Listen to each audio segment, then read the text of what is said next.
가연시 외곽에 자리 잡은 국립함영대학교는 오랜 역사만큼이나 무거운 분위기를 가진 곳이었다. 그 중에서도 수학과 건물은 늘 조용했다. 밤이든 낮이든 복되는 분필가루 냄새와 낡은 나무 책상의 향기가 희미하게 떠돌았다. 그 건물 4층 끝 복도 맨 끝에 오래된 강의실 하나가 있다. 번호는 402호.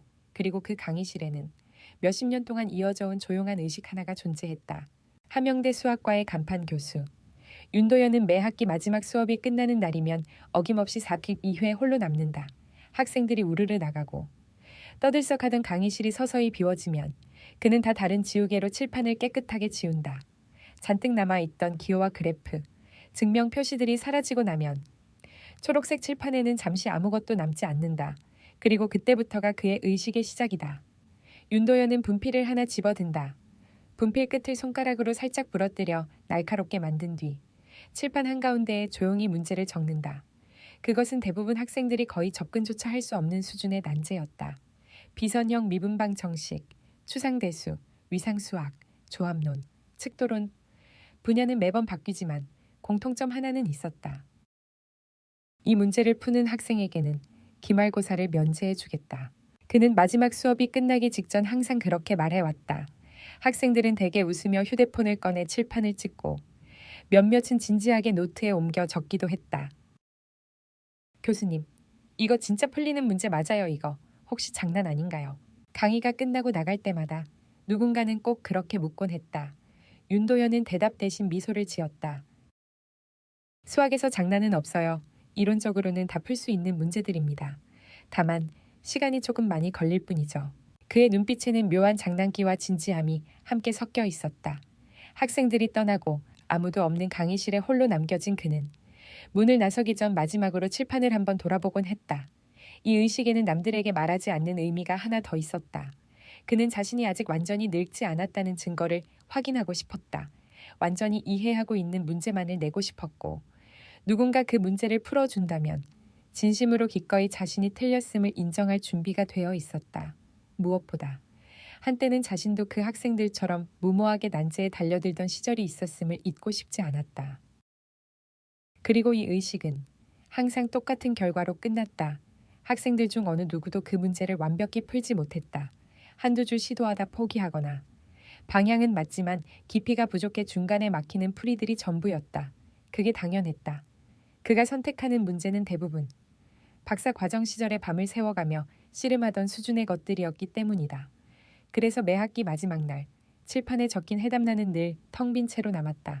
겨울이 지나고 봄이 와도 여름이 지난 뒤 가을바람이 불어도 그 사실은 변하지 않았다. 윤도현에게 그건 조금의 아쉬움이 섞인 익숙한 풍경이었다. 그러던 어느 화요일 아침 윤도현은 평소처럼 4기2호 강의실 문을 밀어 열었다. 다음 강의를 준비하러. 그리고 혹시 있나 싶어 칠판을 한번 확인하려는 마음이었다. 문을 여는 순간 그는 눈을 의심했다. 전날 밤 자신이 적어둔 방정식이 칠판 한가운데에 그대로 남아 있었다. 그 옆에는 그의 필체가 아닌 다른 누군가의 글씨로 빼곡한 수식과 문장이 적혀 있었다. 처음엔 학생들이 장난을 친 줄 알았다. 하지만 한 걸음씩 칠판에 다가갈수록 그의 걸음은 느려졌다. 서술된 기호의 흐름은 자연스러웠다. 가설을 세우고 보조 정리를 이용해 경계를 좁히고 비선형 한글 처리하는 부분에서 완전히 새로운 기준을 제시하고 있었다. 그는 안경을 벗어 닫고 다시 썼다. 마지막 줄까지 읽어 내려간 순간 윤도현은 가슴이 서늘해지는 것을 느꼈다. 완벽해. 입 밖으로 새어나온 목소리는 거의 속삭임에 가까웠다. 단순히 정답을 맞힌 정도가 아니었다. 해법 전체가 하나의 작은 논문처럼 완결되어 있었다. 게다가 그 접근 방식은 그가 보통 학생들에게 가르치는 정석적인 방식과는 전혀 달랐다. 마치 다른 전통에서 자라난 수학자가 자신만의 직관으로 문제의 구조를 새롭게 재해석한 것 같았다. 이건 장난이 아니다. 그는 칠판에서 눈을 떼지 못한 채 중얼거렸다. 잠시 뒤 그는 급히 시계를 확인했다. 다음 수업 시간이 얼마 남지 않았다. 학생들이 들어오기 전에 칠판을 지워야 했다. 필수적인 몇 가지 기호를 노트에 옮겨 적은 뒤 그는 아쉬운 마음으로 해답을 모두 지웠다. 그러면서도 머릿속 한편에서는 계속해서 같은 질문이 맴돌았다. 누가, 언제, 어떻게. 첫날은 그렇게 지나갔다. 그는 그날 내내 자신의 연구실 탁자 위에 올려둔 노트를 열어봤다 닫았다를 반복했다. 뭐 우연일 수도 있지. 스스로를 달래듯 그렇게 말해보았다. 하지만 마음 한구석은 전혀 진정되지 않았다. 그래서 이틀 뒤 그는 다시 한번 같은 실험을 해보기로 했다. 이번엔 의식적으로. 이전보다 조금 더 어려운 문제를 칠판에 남겨두었다. 지난번보다 더 복잡한 구조를 가진 비선형 시스템이었다. 강의를 마친 뒤 학생들이 모두 나가고 나자 그는 조용히 칠판 앞에 섰다. 분필을 들고 잠시 고민하다가 스스로도 옛날에 고민했던 기억이 떠오르는 유형의 방정식을 적었다. 이번엔 누가 감히 손을 댈 수 있을까? 그는 미소를 지으며 마지막 줄에 도전 환영이라는 작은 문장을 덧붙였다. 그리고 다음 날 아침 사고 비워문을 다시 열었다. 칠판은 어김없이 가득 차 있었다. 이번에도. 문제는 완벽하게 풀려 있었다. 첫 번째 줄부터 끝까지. 모든 과정이 통일된 사고의 흐름으로 이어졌다. 중간에 막힌 흔적도 지운 자국도 없었다. 설마... 그는 곧장 노트를 꺼내 두 번째 해답도 자세히 기록했다. 놀라운 건 두 문제의 해법에서 공통된 사고방식이 엿보인다는 점이었다. 같은 사람, 같은 머릿속 구조, 하지만 대학에서 정규 교육을 받은 흔적은 보이지 않았다. 일반적으로 훈련된 수학자라면 거치는 중간 단계들이 이 해법들에서는 희한하게 생략되어 있었다. 마치 누군가 스스로의 직관을 따라 가장 짧은 길만을 골라 걸어간 느낌이었다. 셋째 주, 그는 더 이상 우연이라고 생각할 수 없었다. 세 번째 문제를 칠판에 적을 때 윤도현의 손은 조금 떨리고 있었다.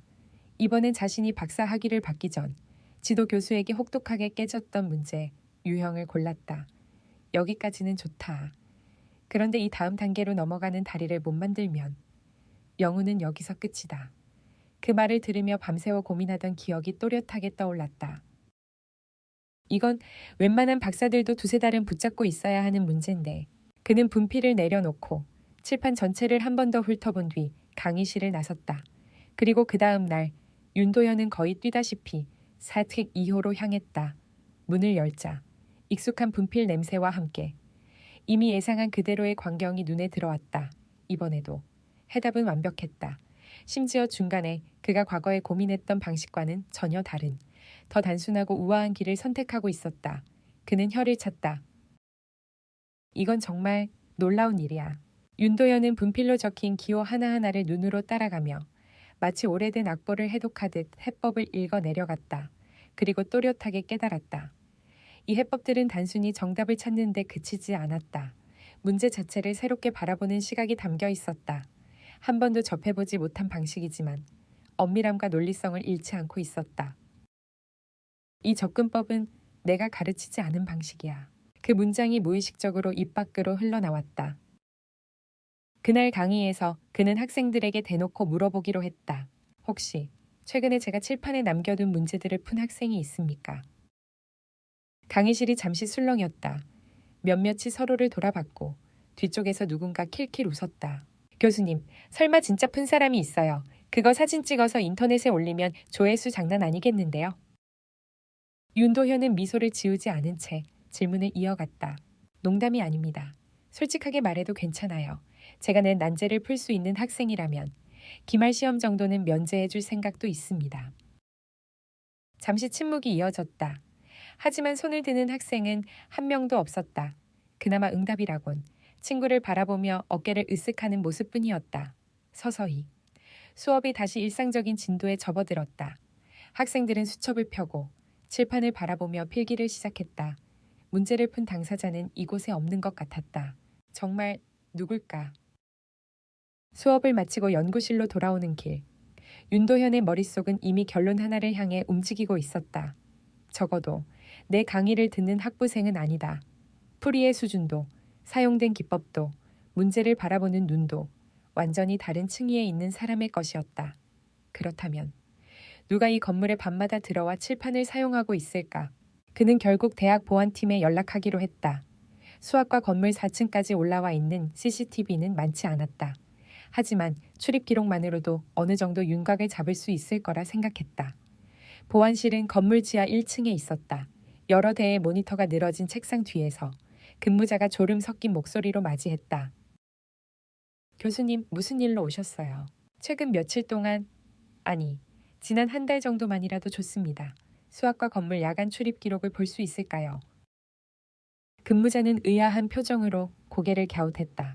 문제라도 있으신 건가요? 아직은 아닙니다. 다만 궁금한 게 하나 있어서요. 학생이 아닌 사람이 자주 드나들지 궁금하네요. 관련 규정을 확인한 뒤 보안팀은 일정 기간의 출입 기록을 출력해 주었다. 윤도현은 프린트된 종이를 들고 조용한 구석으로 가 앉았다. 종이에는 날짜와 시간, 출입증 번호, 간단한 직책이 적혀 있었다. 연구원, 시간 강사, 실험 보조 인력, 경비, 청소 직원까지 다양한 이름들이 나열되어 있었다. 그는 야간 시간, 특히 밤 11시 이후 기록에 밑줄을 그어가며 살펴보기 시작했다. 눈에 익은 이름들도 많았다. 오랫동안 같은 건물에서 얼굴만 알고 지내던 사람들, 커피 자판기 앞에서 몇 번 마주친 적 있는 경비 아저씨도 있었다. 그러다 한 이름에서 손이 멈췄다. 이선영, 수학과 건물의 야간 청소를 담당하는 직원, 요일 월요일, 목요일 밤. 윤도현은 처음엔 그저 아 그렇지, 청소 직원들도 출입 기록에 포함되는구나 정도로만 생각했다. 하지만 바로 다음 순간 머릿속 어딘가에서 두 개의 정보가 연결되었다. 칠판에 난제가 풀려있던 날, 항상 화요일과 금요일 아침, 청소 스케줄 월요일 밤, 목요일 밤. 설마. 손끝이 살짝 떨렸다. 그는 본능적으로 다른 청소 인력들의 요일도 확인했다. 그러나 이상한 일은 없었다. 남은 직원들은 수요일, 주말 혹은 전혀 다른 건물 담당이었다. 유독 이선영만 이상할 정도로 칠판이 풀려있던 날과 붙어있는 밤에 근무하고 있었다. 물론 이 기록만 가지고 무언가 단정할 수는 없었다. 그저 건물 관리 스케줄이 우연히 그렇게 짜인 것일 수도 있었다. 하지만 이건 우연치고는 너무 정확한데 그는 프린트물을 접어 허리춤 안쪽에 넣었다. 며칠 뒤 그는 평소보다 늦은 시간까지 학교에 남아 논문 초고를 손보았다. 밤 11시가 넘자 복도는 더 깊은 어둠에 잠겼다. 연구실 창밖으로 보이는 캠퍼스는 오래된 사진처럼 고요했다. 간혹 먼발치에서 들려오는 자동차 소리와 나무 사이를 스치는 바람 소리만이 살아있는 기척을 증명하고 있었다. 윤도현은 시계를 힐끔 보고 자리에서 일어났다. 지금쯤이면 청소 인력들이 돌아다니겠지. 연구실 문을 열고 복도로 나가자 희미한 바퀴 소리가 들렸다. 어딘가에서 카트를 밀고 다니는 소리였다. 그는 발소리를 최대한 줄이고 복도 모퉁이를 돌아 나갔다. 그 순간 그는 마주쳤다. 회색 청소복을 입은 이선영이 수건과 세제를 씻고 있는 청소 카트를 밀고 있었다. 그녀는 늘 그랬듯 고개를 약간 숙인 채 조용히 일을 하고 있었다. 그녀가 깜짝 놀라며 인사를 했다. 아, 교수님, 아직 안 가셨네요. 네, 조금 늦게까지 일이 있어서요. 윤도현은 자연스럽게 미소를 지으며 대답했다. 겉으로는 아무렇지 않은 척했지만 시선은 그녀 뒤쪽으로 스치듯 흘렀다. 그때 그는 그제야 조그만 그림자 하나를 발견했다. 청소 카트 뒤를 몇 발짝 떨어져 따라오고 있는 한 소년, 허리까지 오는 낡은 가방을 메고 손에는 두꺼운 책 한 권을 들고 있었다. 소년은 14살 정도로 보였다. 마른 체격에 얼굴보다 조금 커 보이는 안경을 쓰고 있었다. 무릎이 해저실이 풀린 청바지에 조금 오래된 운동화를 신고 있었다. 그냥 지나쳤다면 그는 아마도 야근 때문에 아이를 데리고 나온 모양이구나 정도로 생각했을 것이다. 그러나 그의 시선을 완전히 붙잡아버린 건 소년의 손에 들린 책이었다. 표지가 달아 색이 바랬지만 그는 그 책을 한눈에 알아봤다. 함영대 도서관 5층 구석석에 꽂혀있는 고급 해석학 참고서의 국내 번역본이었다. 보통 학부생들도 잘 손대지 않는 수준의 책. 저걸 중학생 나이의 아이가. 윤도현의 가슴이 빠르게 뛰기 시작했다. 이선영이 고개를 숙이며 말했다. 죄송해요, 교수님. 아이를 집에 혼자 두기 좀 그래서 데리고 다니는 게 버릇이 됐네요. 방해되면. 아닙니다, 전혀요. 윤도현은 얼른 손을 저었다. 늦은 시간에 고생이 많으십니다. 조심히 다니세요. 이선영이 다시 한번 고개를 숙이고 소년에게 작게 뭐라 말하자 소년도 서툰 인사처럼 허리를 살짝 굽혔다. 그들이 복도 끝으로 사라질 때까지 윤도현은 한동안 그 자리에서 움직이지 못했다. 야간 청소 직원 이선영, 월요일, 목요일 근무, 손에는 고급 수학책을 든 14살로 보이는 소년. 머릿속에서 점들이 하나둘 연결되기 시작했다. 혹시 설마? 그는 자신도 모르게 중얼거렸다. 그 순간 가슴 깊은 곳에서 묵직한 감각이 올라왔다. 마치 평생 연구해온 수식의 마지막 퍼즐 조각이 서서히 맞춰지는 느낌이었다. 지금 눈앞에서 지나간 두 사람, 그들 중 누군가가, 아니, 아마도 둘이 함께 매주 밤 4팩2호 강의실의 칠판 앞에 서서 자신이 낸 난제를 풀고 있을지도 모른다는 생각을 지울 수 없었다. 하지만 아직은 추측일 뿐이지. 윤도현은 깊게 숨을 들이켰다. 수학자로서 그는 간만으로 결론 내리는 일을 가장 싫어했다. 확신을 가지려면 증거가 필요해. 그는 천천히 연구실로 돌아왔다. 책상 위에 펼쳐져 있던 논문들을 한쪽으로 밀어놓고 작은 메모장을 꺼냈다. 거기에 이렇게 적었다. 월요일 밤, 목요일 밤. 야간 청소 직원 이선영, 동행하는 소년 해석학 책 소지. 다음 단계 직접 확인. 그리고 아래에 한 줄을 더 적었다. 오늘 밤 집에 가지 않는다. 그날 밤 연구실 안낡은 소파는 그의 임시 침대가 되었다. 창밖으로는 드문드문 가로등 불빛이 반짝였고 복도에서는 간간히 청소 카트 바퀴 소리가 멀어졌다. 가까워지기를 반복했다. 윤도현은 휴대폰 알람을 새벽 2시로 맞춰놓고 가볍게 눈을 감았다. 한동안 뒤척이던 그는 결국 희미한 졸음에 빠져들었다. 그리고 알람이 울리자 그는 즉시 눈을 떴다. 심장이 조금 빨리 뛰고 있었다. 연구실 문을 열고 복도로 나왔을 때 건물 안은 거의 완전한 정적에 잠겨 있었다. 어디선가 냉난방기 소리가 낮게 윙하고 울렸다. 그는 소리를 죽이며 4급 2호가 있는 방향으로 걸어가기 시작했다. 복도 끝에 가까워질수록 아주 희미한 빛이 바닥에 드리워지기 시작했다. 문틈 아래로 흘러나오는 옅은 형광등 불빛. 윤도현은 곧 그것이 바로 4등급 2호 강의실에서 나오고 있다는 사실을 깨달았다. 손바닥에 땀이 베어들었다. 그는 문 손잡이를 조심스럽게 잡고 아주 조금만 문을 밀어 열었다. 낡은 경첩이 내는 소리가 새어나가지 않도록 천천히, 최대한 조용히. 그 순간 그의 귓가에 가장 먼저 들어온 것은 익숙하면서도 새롭게 느껴지는 소리였다. 칠판 위를 스치는 부드러운 분필 소리. 그리고 그 소리를 따라 눈을 움직였을 때 그는 그것을 보았다. 칠판 앞에 서 있는 마른 어깨의 소년, 낡은 운동화를 신고 분필 하나만을 손에 쥔 채 칠판 속 세계에 완전히 빠져 있는 모습.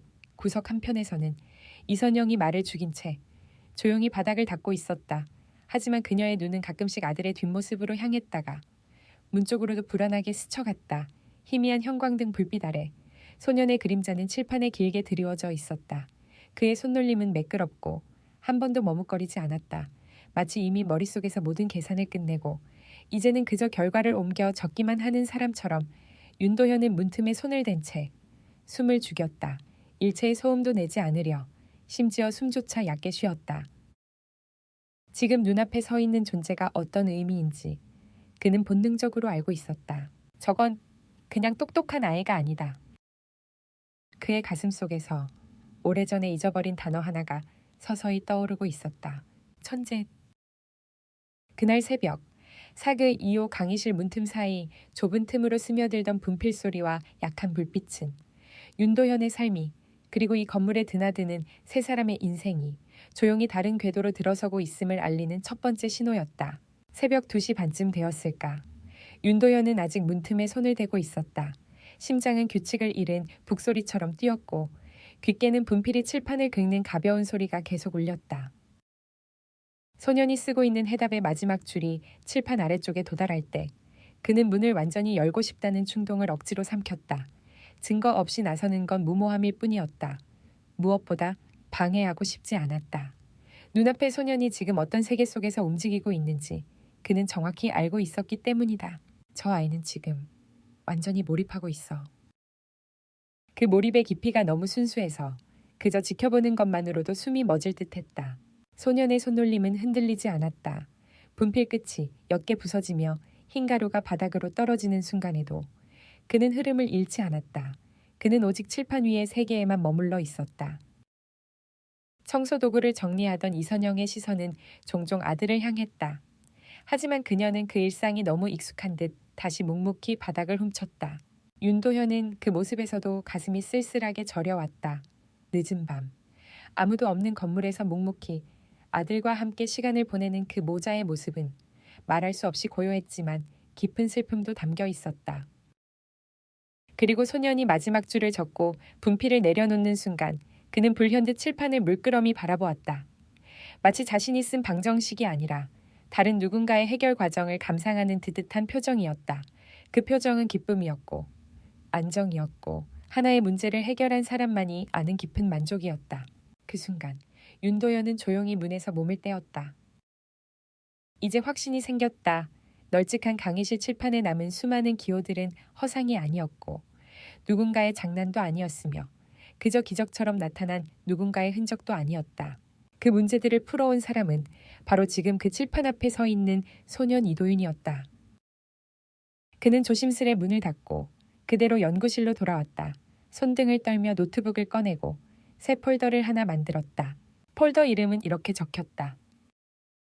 사고지호 밤의 기록. 그는 책상 서랍 가장 깊은 곳에 넣어두었던 작은 캠코더를 꺼냈다. 한때 연구 자료를 찍거나 실험 기록을 남기는 데 사용하던 장치였다. 이제 다음 단계로 간다.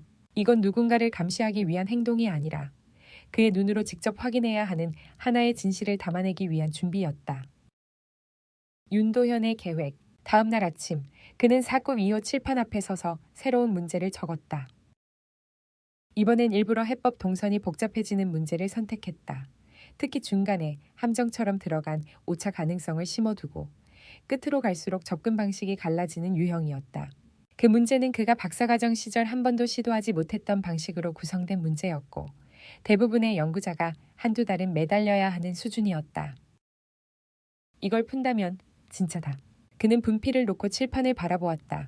그리고 어제처럼 강의실 구석의 프로젝터 스탠드에 잡고 검은 카메라를 고정했다. 각도를 확인하고 기록 장치를 켜둔 뒤 강의실을 나섰다. 학생들이 들어오기 전까지 캠코더를 치워야 했기 때문에 오전 강의를 마치자마자 그는 곧장 492호로 갔다. 칠판은 역시나 전날 밤의 흔적처럼 빼곡한 수식과 기호로 가득했다. 그는 손끝이 떨리는 것을 느끼며 캠코더를 회수했다. 캠코더 속에서 발견된 진실. 연구실 문을 잠가 걸고 블라인드를 내린 뒤 노트북에 캠코더 메모리 카드를 꽂았다. 영상이 재생되기 시작했다. 화면 속에는 밤 11시가 조금 넘은 시각에 492호 문이 조용히 열리는 장면이 잡혀 있었다. 먼저 이선영이 청소 카트를 밀고 들어왔다. 그리고 곧이어 들어온 도윤은 가방에서 낡은 필통과 분필 몇 개를 꺼내 목을 한번 돌린 뒤 칠판으로 다가갔다. 소녀는 칠판 위 문제를 한참 바라보았다. 고개를 약간 갸웃하더니 숨을 가볍게 들이쉬고 분필을 들었다. 처음에는 간단한 정리를 적었고 다음엔 그 정리를 기반으로 빠른 계산을 이어나갔다. 놀라운 건 그 과정에서 그는 단 한 번도 계산을 되돌리거나 지우지 않았다는 것이다. 마치 마음속에서 이미 결론이 정리된 상태에서 손만 따라가는 느낌이었다. 윤도현은 화면을 멍하니 바라보다가 어느 순간 손으로 입을 가렸다. 이건 그냥 재능의 문제가 아니야. 도윤은 중간에 다소 복잡한 구간에 도달했을 때 잠시 분필을 내려놓고 뒤로 한 걸음 물러났다. 그리고 칠판 전체를 보는 듯한 눈빛으로 방정식을 훑었다. 그 눈빛은 마치 칠판을 투명하게 꿰뚫어 그 뒤 구조를 이해하려는 시도 같았다.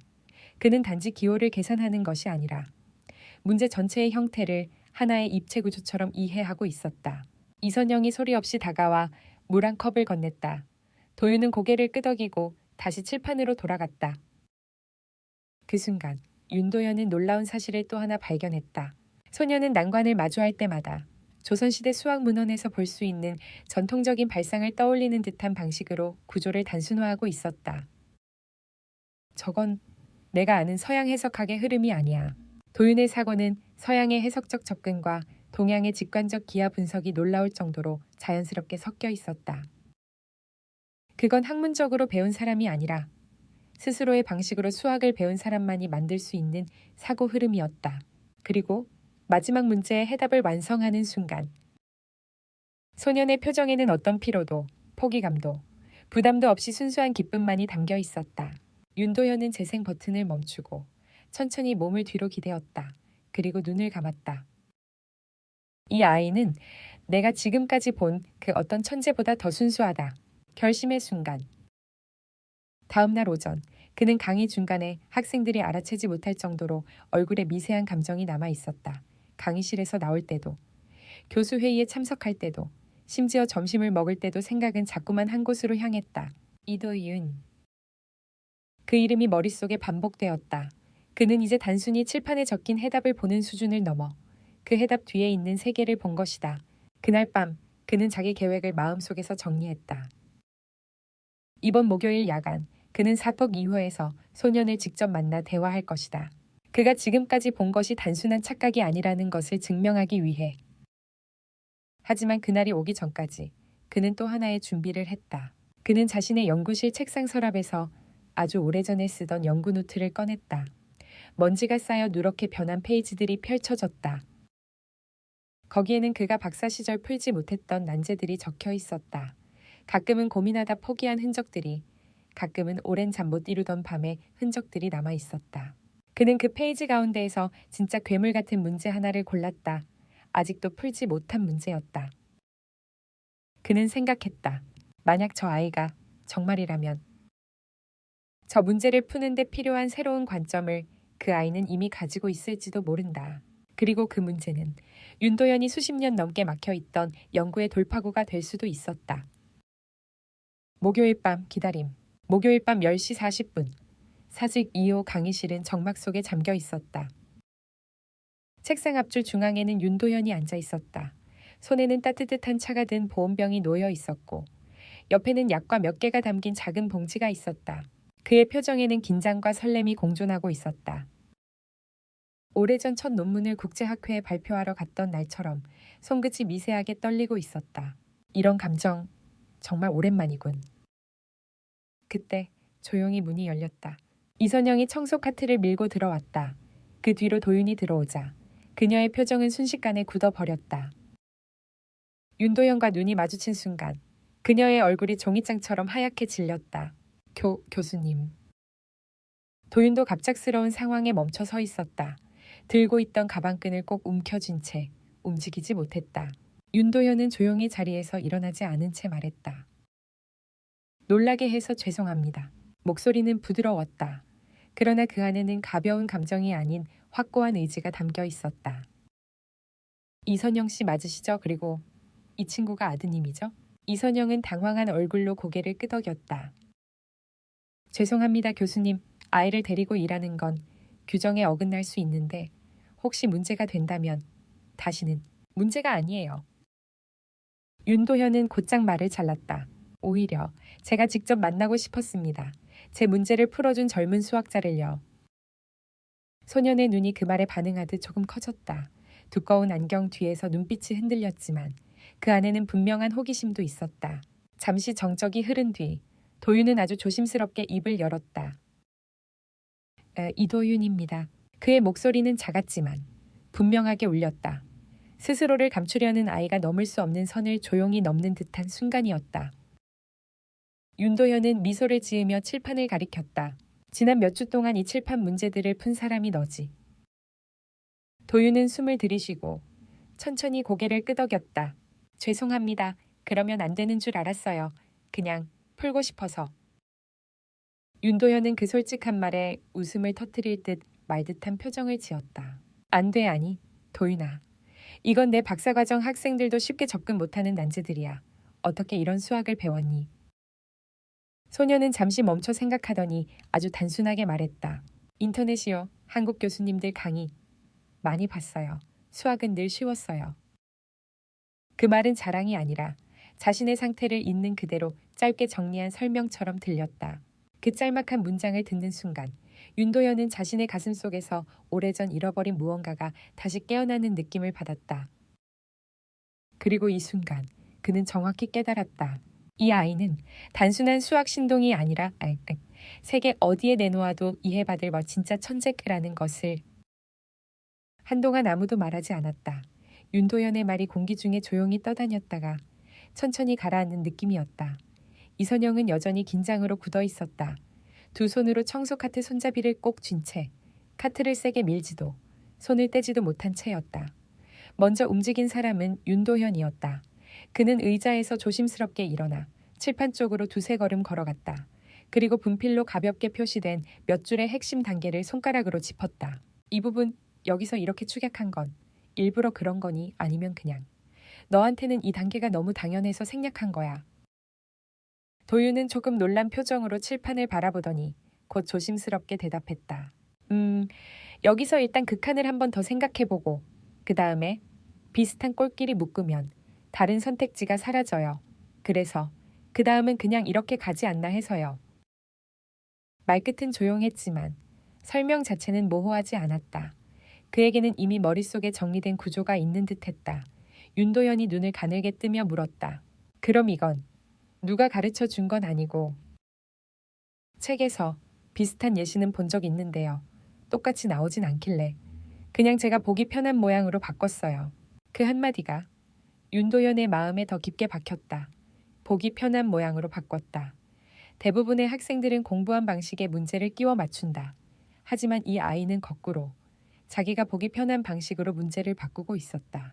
그건 이미 어느 정도 이상의 자유도를 가진 사람에게서만 나오는 태도였다. 일단 앉자. 윤도현이 말했다. 그는 앞줄 가운데에 놓여있던 의자들을 가볍게 당겼다.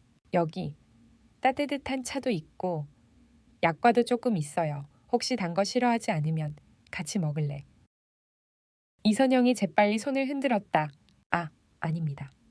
교수님, 저는 괜찮아요. 청소 얼른 마저 하고 나갈게요. 너무 오래 있으면 안 되는 거 아닌지. 윤도현은 고개를 저었다. 오늘만큼은 예외로 해도 됩니다. 이 강의실은 제가 가장 오래 쓴 강의실이에요. 저도 오늘은 잠깐 학생 아닌 손님들을 맞이하고 싶네요. 그 말에 이선영의 표정이 잠시 흔들렸다. 그녀는 아들의 얼굴을 힐끗 바라보았다. 도윤은 눈을 내리깔고 있었지만 손가락이 약간 떨리고 있었다. 결국 그녀는 작게 한숨을 쉬며 말했다. 그럼 아이만 잠깐 앉게 하겠습니다. 저는 저기 뒤에서 청소를 조금 더 마저 할게요. 윤도현은 그 말에 미소만 지은 채 고개를 끄덕였다. 세 사람의 위치는 자연스럽게 정리되었다. 강의실 앞줄, 첫 번째 열, 가운데 책상에 윤도현과 도윤이 마주 앉았다.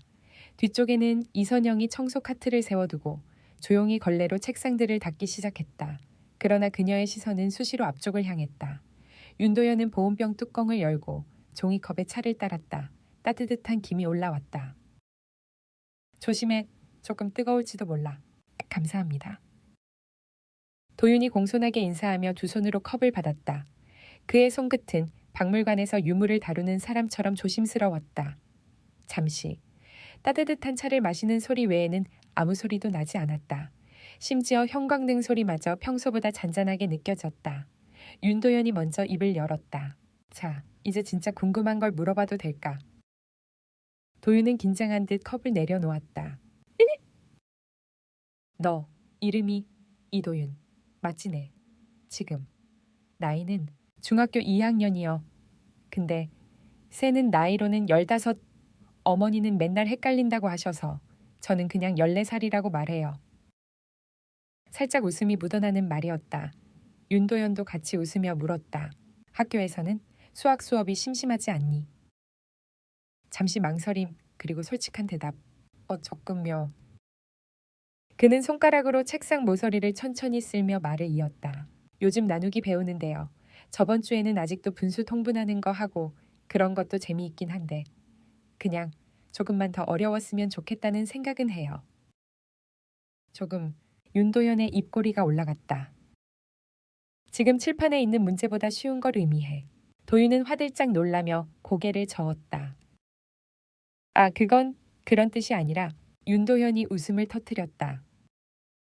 괜찮아. 오해 안 했어. 그냥 네가 어떤 기준으로 재미있다고 느끼는지 궁금해서 그랬어. 도윤은 머리를 긁적였다. 머리가 조금 뜨거워지는 느낌이 들면 좋아요. 다 풀었을 때 머리가 아주 살짝 아픈데 대신 마음이 시원해지는 느낌이 나는 정도요. 그 표현을 듣는 순간 윤도현은 이유를 모를 감동을 느꼈다. 머리는 아픈데 마음은 시원해진다. 그건 그가 대학원 시절 스스로에게 했던 말과 거의 똑같았다. 수학은 언제부터 좋아했니? 윤도현의 질문에 도윤의 시선이 잠시 허공을 맴돌았다가 천천히 과거로 향했다. 기억은 잘 안 나요. 기억이 안 난다고. 네, 그냥 어릴 때 사진 보면 숫자 쓰고 있거나 네모 같은 거 그리면서 손가락으로 세고 있거나 그런 게 많더라고요. 엄마 말로는 말을 제대로 하기 전에 숫자를 먼저 뗐대요. 하나, 둘, 셋이 아니라 둘, 네, 여섯이라고 세서 더 걱정하셨대요. 윤도현이 웃음을 참지 못하고 피식 웃었다. 뒤쪽에서 책상을 닦던 이선영의 손도 잠시 멈췄다. 그녀의 눈에 아주 짧게 그리움과 슬픔이 스쳤다. 아버지가 원래 엔지니어셨거든요. 도윤이 조심스럽게 말을 이었다. 제가 아주 어릴 때부터 숫자랑 도형 보여주면서 놀아주셨대요. 근데 저는 사실 아버지가 수학 가르쳐 주시던 건 거의 기억이 안 나요. 그냥 따뜻한 손이 있었던 것 같다는 느낌만 있어요. 말끝이 조금 떨렸다. 이선영이 그 순간 고개를 숙였다. 윤도현은 그 표정을 눈치채고 더 깊이 묻지 않았다. 그래서 학교 수학은 너무 쉬워서 재미가 없고 어려운 문제를 스스로 찾아서 푸는 게 더 즐겁다는 거네. 그런 것 같아요. 그런데 하필이면 왜 여기? 함영대 4급 2호 칠판에 와서 풀기 시작한 거지. 이 질문을 들은 도윤은 조금 당황한 듯했다. 잠시 어색한 웃음을 흘리다가 솔직하게 털어놓았다. 처음에는 그냥 우연이었어요. 엄마가 수학과 건물 청소 맡게 되셨을 때 제가 저녁에 집에 혼자 있으면 자꾸 걱정하셔서 같이 오게 됐거든요. 그 말에 이선영이 황급히 덧붙였다. 원래는 데리고 오지 말라고 하는 건 알지만 집이 멀고 밤에 혼자 두는 것도 무서워서 죄송합니다. 교수님, 규정에 어긋나는 거면 이선영 씨, 윤도현이 조용히 말을 잘랐다. 지금은 규정보다 현실이 더 중요합니다. 그럴 수 있어요. 저라도 그랬을 겁니다. 목소리에는 나무람 대신 이해와 공감이 담겨 있었다. 이선영의 굳어있던 어깨가 아주 조금 풀렸다. 도윤은 계속 이야기를 이어갔다. 처음 왔을 때는 그냥 엄마가 청소하는 동안 복도에서 문제집 풀었어요. 근데 하필 그날 이 강의실 문이 조금 열려 있었어요.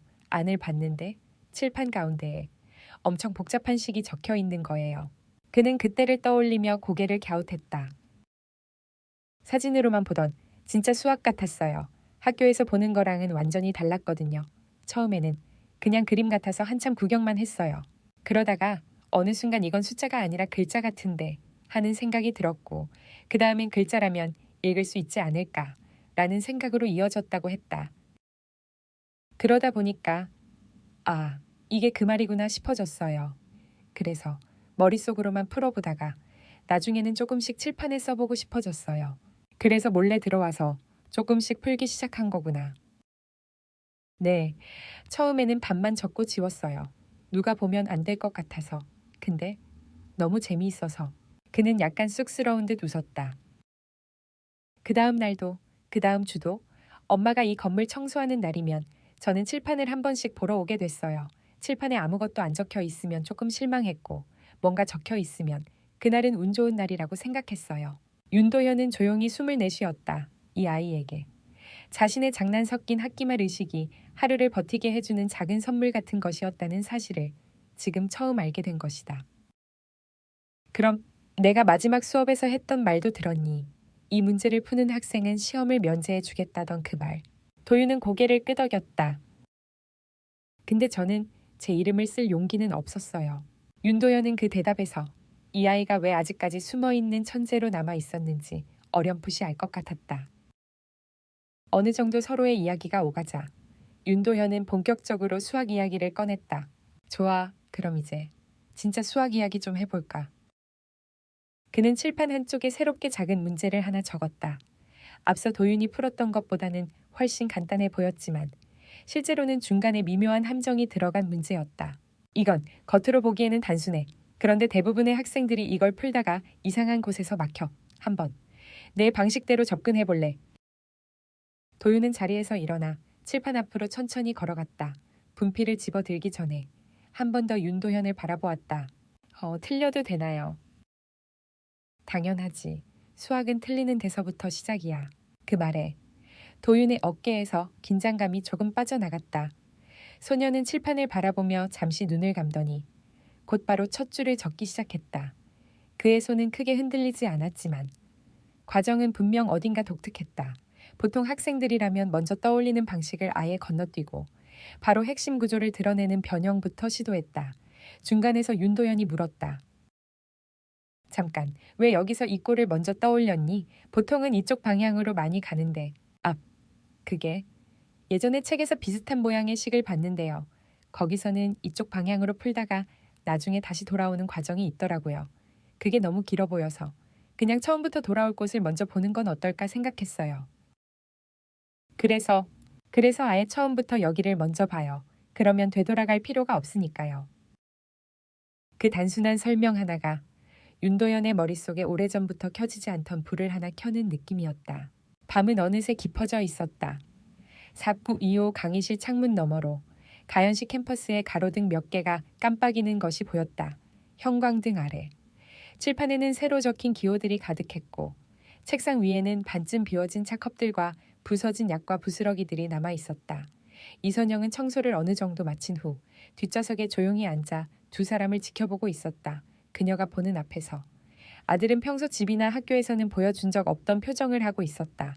문제를 설명할 때면 눈이 반짝였고 윤도현이 새로운 질문을 던질 때면 그는 잠시 숨을 고르고 신중하게 대답했다. 이 부분은 아직 잘 모르겠어요. 머릿속으로는 대충 느낌이 오는데 제대로 정리해 본 적은 없어서요. 좋아. 그럼 그 느낌부터 말해봐. 수학자에게 느낌은 나중에 정리가 될 수 있는 씨앗이야. 그 대화는 단순한 강의실 수업이 아니라 수학자와 미래의 수학자가 나누는 대화였다. 윤도현은 점점 더 확신하게 되었다. 이 아이와의 시간은 아이에게도 단순한 우연이 아니라는 것을. 새벽 2시가 가까워졌을 때 윤도현이 시계를 보고 말했다. 오늘은 여기까지 하는 게 좋겠다. 이선영 씨도 내일 일 있으시잖아요. 이선영이 자리에서 급히 일어났다. 아닙니다. 교수님, 이미 너무 오래 머물러서 괜찮습니다. 윤도현은 가볍게 웃었다. 오늘 저는 아주 오랜만에 정말 즐거운 밤을 보냈어요. 덕분에요.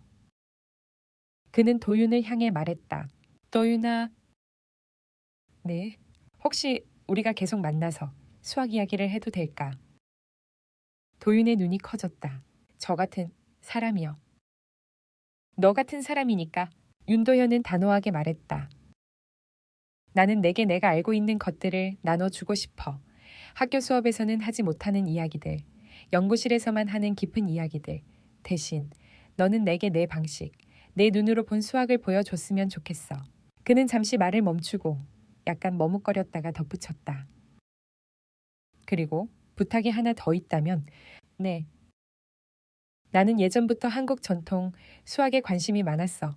기록으로만 조금씩 접해왔는데 제대로 된 맥락으로 배워본 적은 없지. 도윤이 고개를 갸웃했다. 그래서요.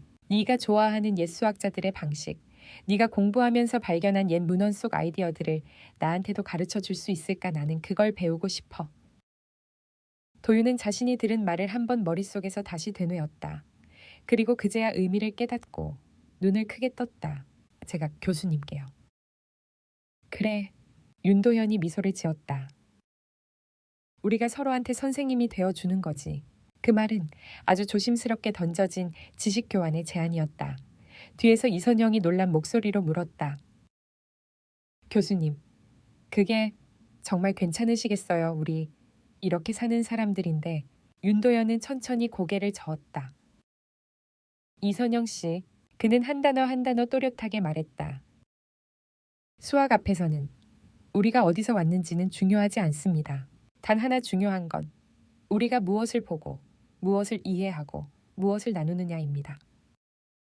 그 말에 이선영의 눈가가 붉어졌다. 도윤은 혼란스러우면서도 마음 한구석에서 뜨겁게 뭔가 올라오는 것을 느꼈다. 누군가가 자신에게 그동안 단 한 번도 들어본 적 없는 말을 해줬기 때문이었다. 너 같은 사람이니까. 강의실을 나서는 길. 복대는 아직도 얇은 분필 가루 냄새가 남아 있었다. 이선영이 아들에게 속삭였다. 도윤아, 교수님 말씀 믿어도 될까?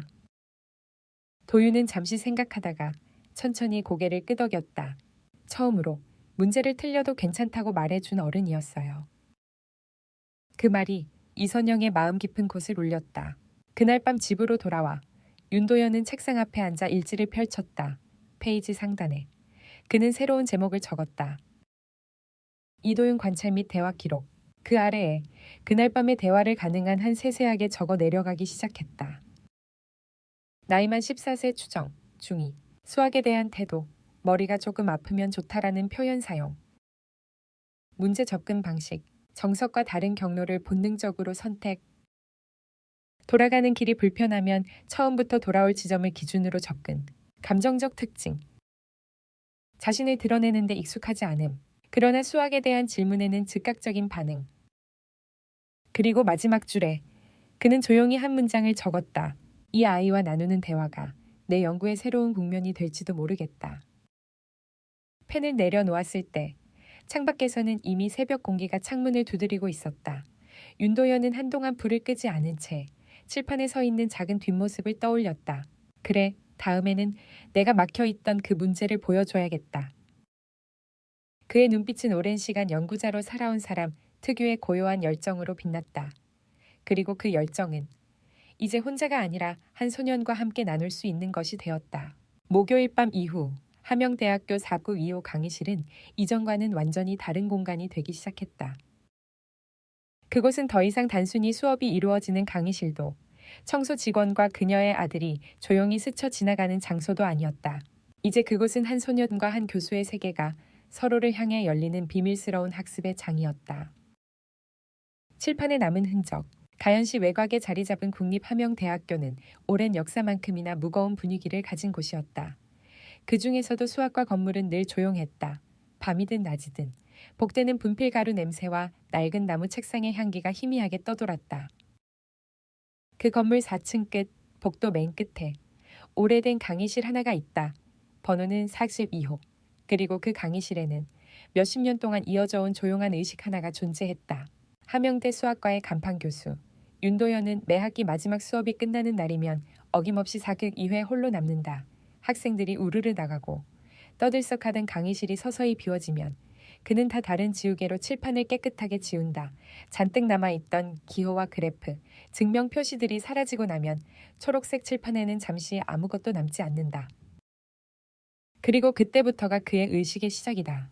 윤도현은 분필을 하나 집어든다. 분필 끝을 손가락으로 살짝 부러뜨려 날카롭게 만든 뒤 칠판 한가운데 조용히 문제를 적는다.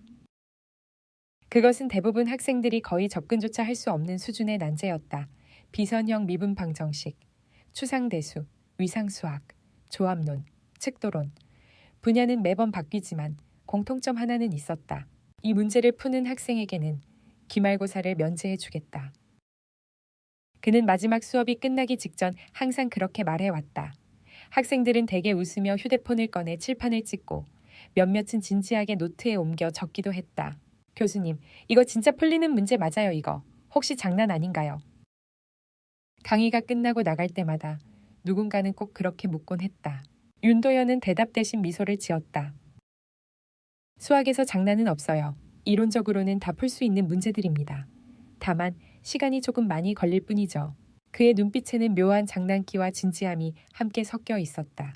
학생들이 떠나고 아무도 없는 강의실에 홀로 남겨진 그는 문을 나서기 전 마지막으로 칠판을 한번 돌아보곤 했다. 이 의식에는 남들에게 말하지 않는 의미가 하나 더 있었다. 그는 자신이 아직 완전히 늙지 않았다는 증거를 확인하고 싶었다. 완전히 이해하고 있는 문제만을 내고 싶었고 누군가 그 문제를 풀어준다면 진심으로 기꺼이 자신이 틀렸음을 인정할 준비가 되어 있었다. 무엇보다 한때는 자신도 그 학생들처럼 무모하게 난제에 달려들던 시절이 있었음을 잊고 싶지 않았다. 그리고 이 의식은 항상 똑같은 결과로 끝났다. 학생들 중 어느 누구도 그 문제를 완벽히 풀지 못했다. 한두 줄 시도하다 포기하거나 방향은 맞지만 깊이가 부족해 중간에 막히는 풀이들이 전부였다. 그게 당연했다. 그가 선택하는 문제는 대부분 박사과정 시절에 밤을 새워가며 씨름하던 수준의 것들이었기 때문이다. 그래서 매 학기 마지막 날 칠판에 적힌 해답란은 늘 텅 빈 채로 남았다. 겨울이 지나고 봄이 와도 여름이 지난 뒤 가을바람이 불어도 그 사실은 변하지 않았다. 윤도현에게 그건 조금의 아쉬움이 섞인 익숙한 풍경이었다. 그러던 어느 화요일 아침 윤도현은 평소처럼 사법 2호 강의실 문을 밀어 열었다. 다음 강의를 준비하러. 그리고 혹시 있나 싶어 칠판을 한번 확인하려는 마음이었다. 문을 여는 순간 그는 눈을 의심했다. 전날 밤 자신이 적어둔 방정식이 칠판 한가운데에 그대로 남아 있었다. 그 옆에는 그의 필체가 아닌 다른 누군가의 글씨로 빼곡한 수식과 문장이 적혀 있었다. 처음엔 학생들이 장난을 친 줄 알았다. 하지만 한 걸음씩 칠판에 다가갈수록 그의 걸음은 느려졌다. 서술된 기호의 흐름은 자연스러웠다. 가설을 세우고 보조 정리를 이용해 경계를 좁히고 비선형 한글 처리하는 부분에서 완전히 새로운 기준을 제시하고 있었다. 그는 안경을 벗어 닫고 다시 썼다. 마지막 줄까지 읽어 내려간 순간 윤도현은 가슴이 서늘해지는 것을 느꼈다. 완벽해. 입 밖으로 새어나온 목소리는 거의 속삭임에 가까웠다. 단순히 정답을 맞힌 정도가 아니었다. 해법 전체가 하나의 작은 논문처럼 완결되어 있었다. 게다가 그 접근 방식은 그가 보통 학생들에게 가르치는 정석적인 방식과는 전혀 달랐다. 마치 다른 전통에서 자라난 수학자가 자신만의 직관으로 문제의 구조를 새롭게 재해석한 것 같았다. 이건 장난이 아니다. 그는 칠판에서 눈을 떼지 못한 채 중얼거렸다. 잠시 뒤 그는 급히 시계를 확인했다. 다음 수업 시간이 얼마 남지 않았다. 학생들이 들어오기 전에 칠판을 지워야 했다. 필수적인 몇 가지 기호를 노트에 옮겨 적은 뒤 그는 아쉬운 마음으로 해답을 모두 지웠다. 그러면서도 머릿속 한편에서는 계속해서 같은 질문이 맴돌았다. 누가, 언제, 어떻게. 첫날은 그렇게 지나갔다. 그는 그날 내내 자신의 연구실 탁자 위에 올려둔 노트를 열어봤다 닫았다를 반복했다. 뭐, 우연일 수도 있지. 스스로를 달래듯 그렇게 말해보았다. 하지만 마음 한구석은 전혀 진정되지 않았다. 그래서 이틀 뒤 그는 다시 한번 같은 실험을 해보기로 했다. 이번엔 의식적으로. 이전보다 조금 더 어려운 문제를 칠판에 남겨두었다. 지난번보다 더 복잡한 구조를 가진 비선형 시스템이었다. 강의를 마친 뒤 학생들이 모두 나가고 나자 그는 조용히 칠판 앞에 섰다. 분필을 들고 잠시 고민하다가 스스로도 옛날에 고민했던 기억이 떠오르는 유형의 방정식을 적었다.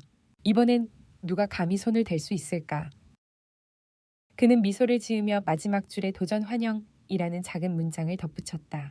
그리고 다음 날 아침 사고 이어 문을 다시 열었다.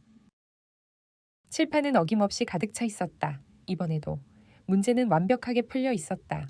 첫 번째 줄부터 끝까지 모든 과정이 통일된 사고의 흐름으로 이어졌다. 중간에 막힌 흔적도 지운 자국도 없었다. 설마. 그는 곧장 노트를 꺼내 두 번째 해답도 자세히 기록했다. 놀라운 건 두 문제의 해법에서 공통된 사고방식이 엿보인다는 점이었다. 같은 사람, 같은 머릿속 구조. 하지만 대학에서 정규 교육을 받은 흔적은 보이지 않았다. 일반적으로 훈련된 수학자라면 거치는 중간 단계들이 이 해법들에서는 희한하게 생략되어 있었다.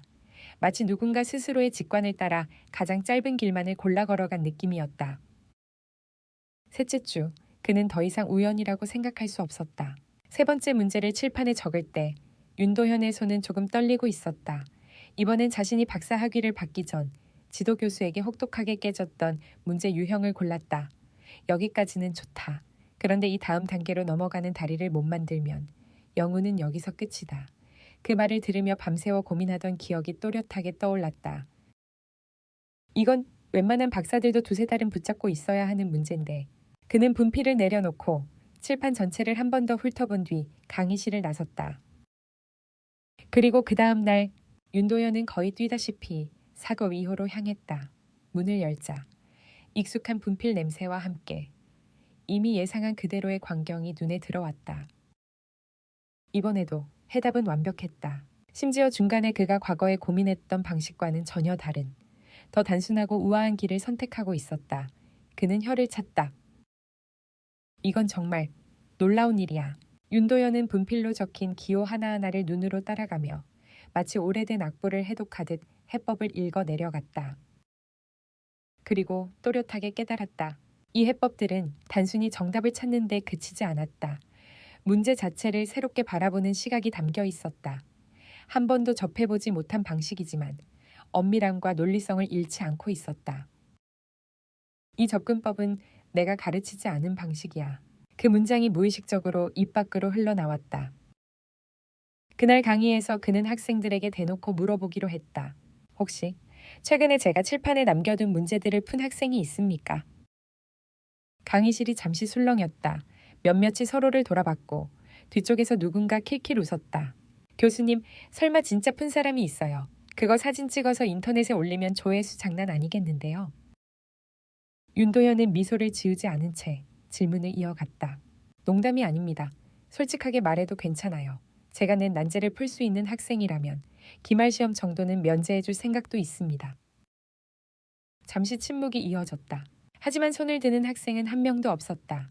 그나마 응답이라곤 친구를 바라보며 어깨를 으쓱하는 모습뿐이었다. 서서히 수업이 다시 일상적인 진도에 접어들었다. 학생들은 수첩을 펴고 칠판을 바라보며 필기를 시작했다. 문제를 푼 당사자는 이곳에 없는 것 같았다. 정말 누굴까? 수업을 마치고 연구실로 돌아오는 길. 윤도현의 머릿속은 이미 결론 하나를 향해 움직이고 있었다. 적어도 내 강의를 듣는 학부생은 아니다. 풀이의 수준도, 사용된 기법도, 문제를 바라보는 눈도 완전히 다른 층위에 있는 사람의 것이었다. 그렇다면 누가 이 건물에 밤마다 들어와 칠판을 사용하고 있을까? 그는 결국 대학 보안팀에 연락하기로 했다. 수학과 건물 4층까지 올라와 있는 CCTV는 많지 않았다. 하지만 출입 기록만으로도 어느 정도 윤곽을 잡을 수 있을 거라 생각했다. 보안실은 건물 지하 1층에 있었다. 여러 대의 모니터가 늘어진 책상 뒤에서 근무자가 졸음 섞인 목소리로 맞이했다. 교수님, 무슨 일로 오셨어요?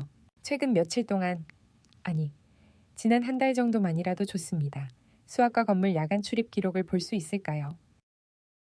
근무자는 의아한 표정으로 고개를 갸웃했다. 문제라도 있으신 건가요? 아직은 아닙니다. 다만 궁금한 게 하나 있어서요. 학생이 아닌 사람이 자주 드나들지 궁금하네요. 관련 규정을 확인한 뒤 보안팀은 일정 기간의 출입 기록을 출력해 주었다. 윤도현은 프린트된 종이를 들고 조용한 구석으로 가 앉았다. 종이에는 날짜와 시간, 출입증 번호, 간단한 직책이 적혀 있었다. 연구원, 시간 강사, 실험 보조 인력, 경비, 청소 직원까지 다양한 이름들이 나열되어 있었다. 그는 야간 시간, 특히 밤 11시 이후 기록에 밑줄을 그어가며 살펴보기 시작했다. 눈에 익은 이름들도 많았다. 오랫동안 같은 건물에서 얼굴만 알고 지내던 사람들, 커피 자판기 앞에서 몇 번 마주친 적 있는 경비 아저씨도 있었다. 그러다 한 이름에서 손이 멈췄다. 이선영. 수학과 건물의 야간 청소를 담당하는 직원, 요일 월요일, 목요일 밤. 윤도현은 처음엔 그저 그렇지. 청소 직원들도 출입 기록에 포함되는구나 정도로만 생각했다. 하지만 바로 다음 순간 머릿속 어딘가에서 두 개의 정보가 연결되었다. 칠판에 난제가 풀려있던 날 항상 화요일과 금요일 아침, 청소 스케줄 월요일 밤, 목요일 밤. 설마. 손끝이 살짝 떨렸다. 그는 본능적으로 다른 청소 인력들의 요일도 확인했다. 그러나 이상한 일은 없었다. 남은 직원들은 수요일, 주말 혹은 전혀 다른 건물 담당이었다.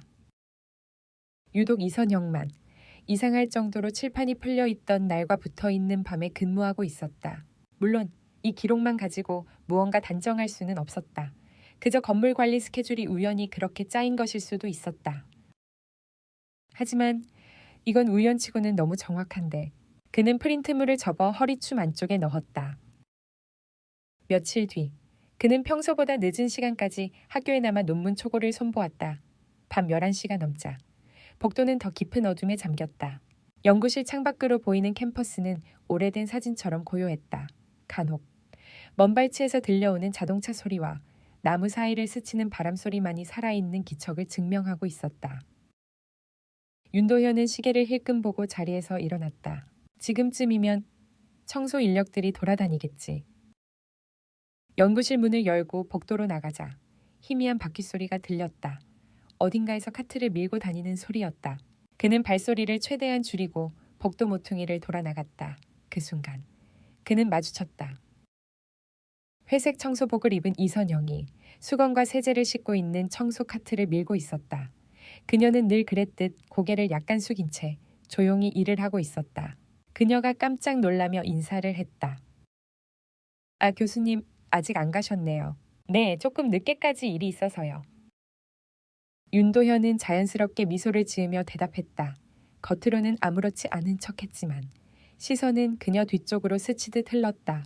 그때 그는 그제야 조그만 그림자 하나를 발견했다.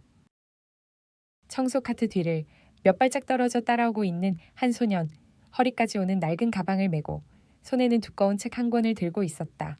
소년은 14살 정도로 보였다. 마른 체격에 얼굴보다 조금 커 보이는 안경을 쓰고 있었다. 무릎이 해져 실이 풀린 청바지에 조금 오래된 운동화를 신고 있었다. 그냥 지나쳤다면 그는 아마도 야근 때문에 아이를 데리고 나온 모양이구나 정도로 생각했을 것이다. 그러나 그의 시선을 완전히 붙잡아 버린 건 소년의 손에 들린 책이었다. 표지가 달아색이 바랬지만 그는 그 책을 한눈에 알아봤다. 함영대 도서관 5층 구석석에 꽂혀 있는 고급 해석학 참고서의 국내 번역본이었다. 보통 학부생들도 잘 손대지 않는 수준의 책. 저걸 중학생 나이의 아이가.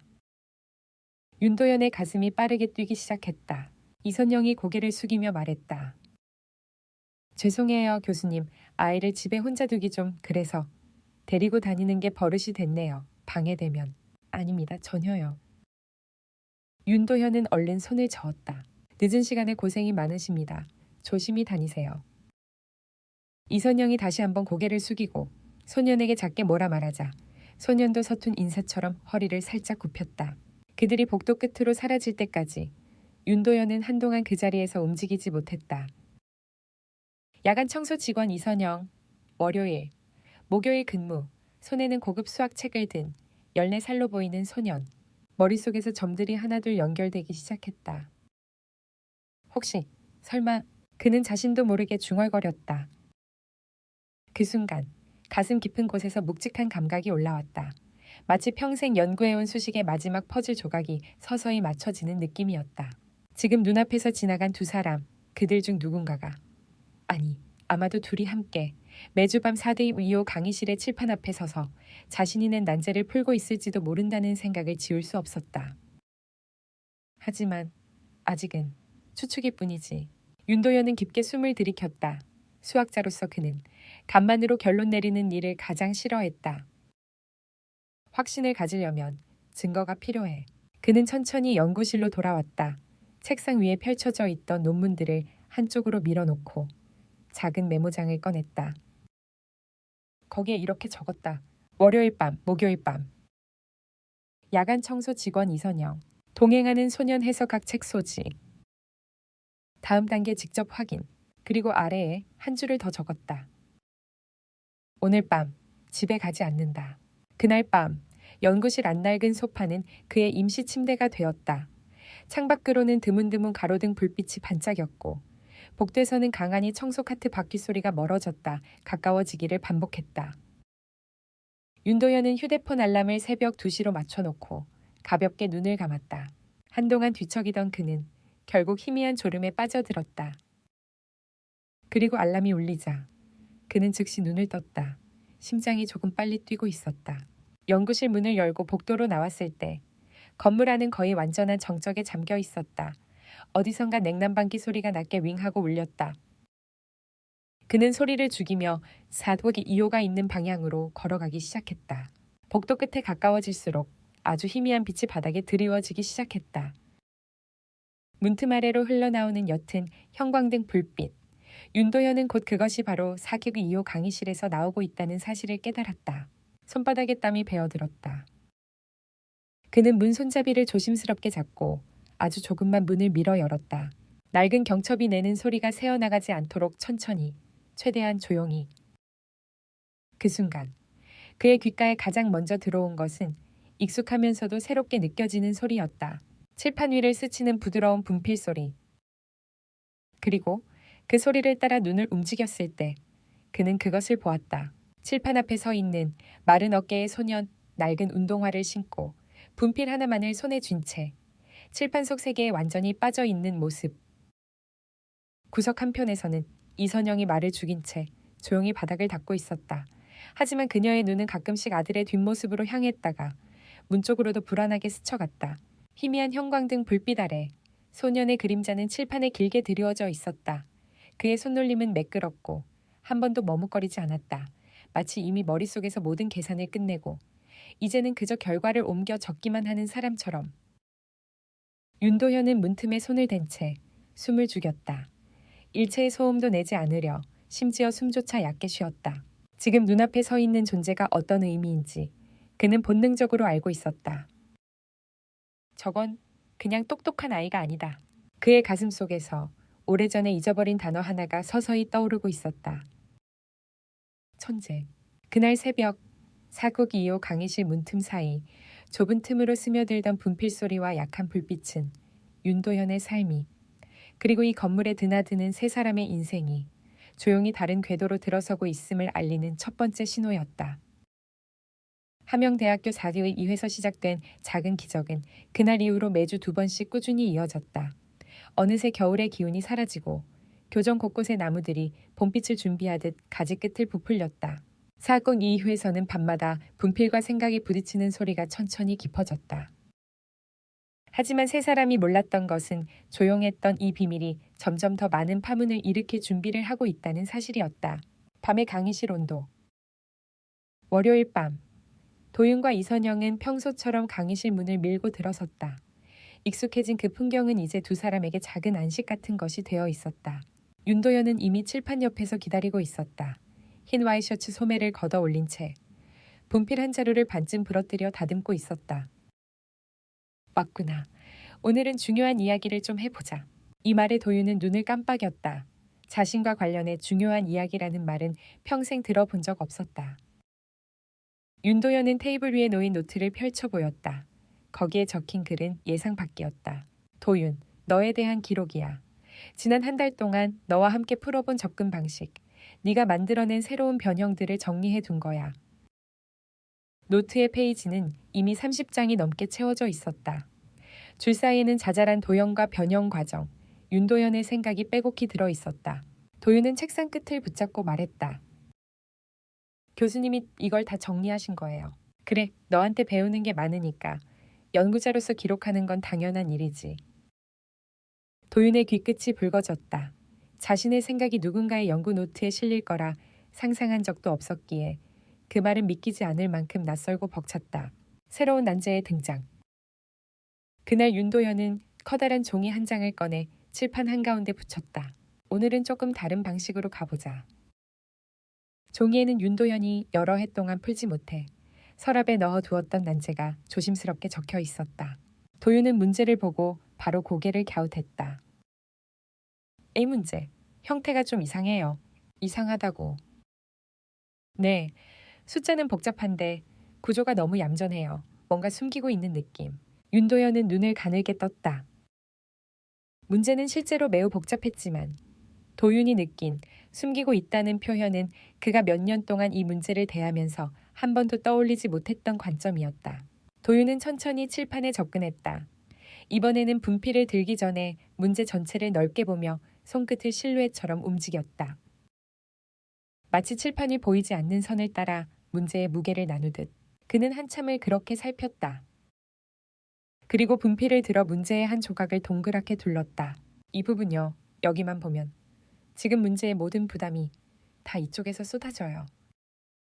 그 말에 윤도현이 숨을 멈췄다. 그는 여러 해 동안 이 문제를 10번도 넘게 다시 보았지만 한 번도 이 작은 무게를 보지 못했다.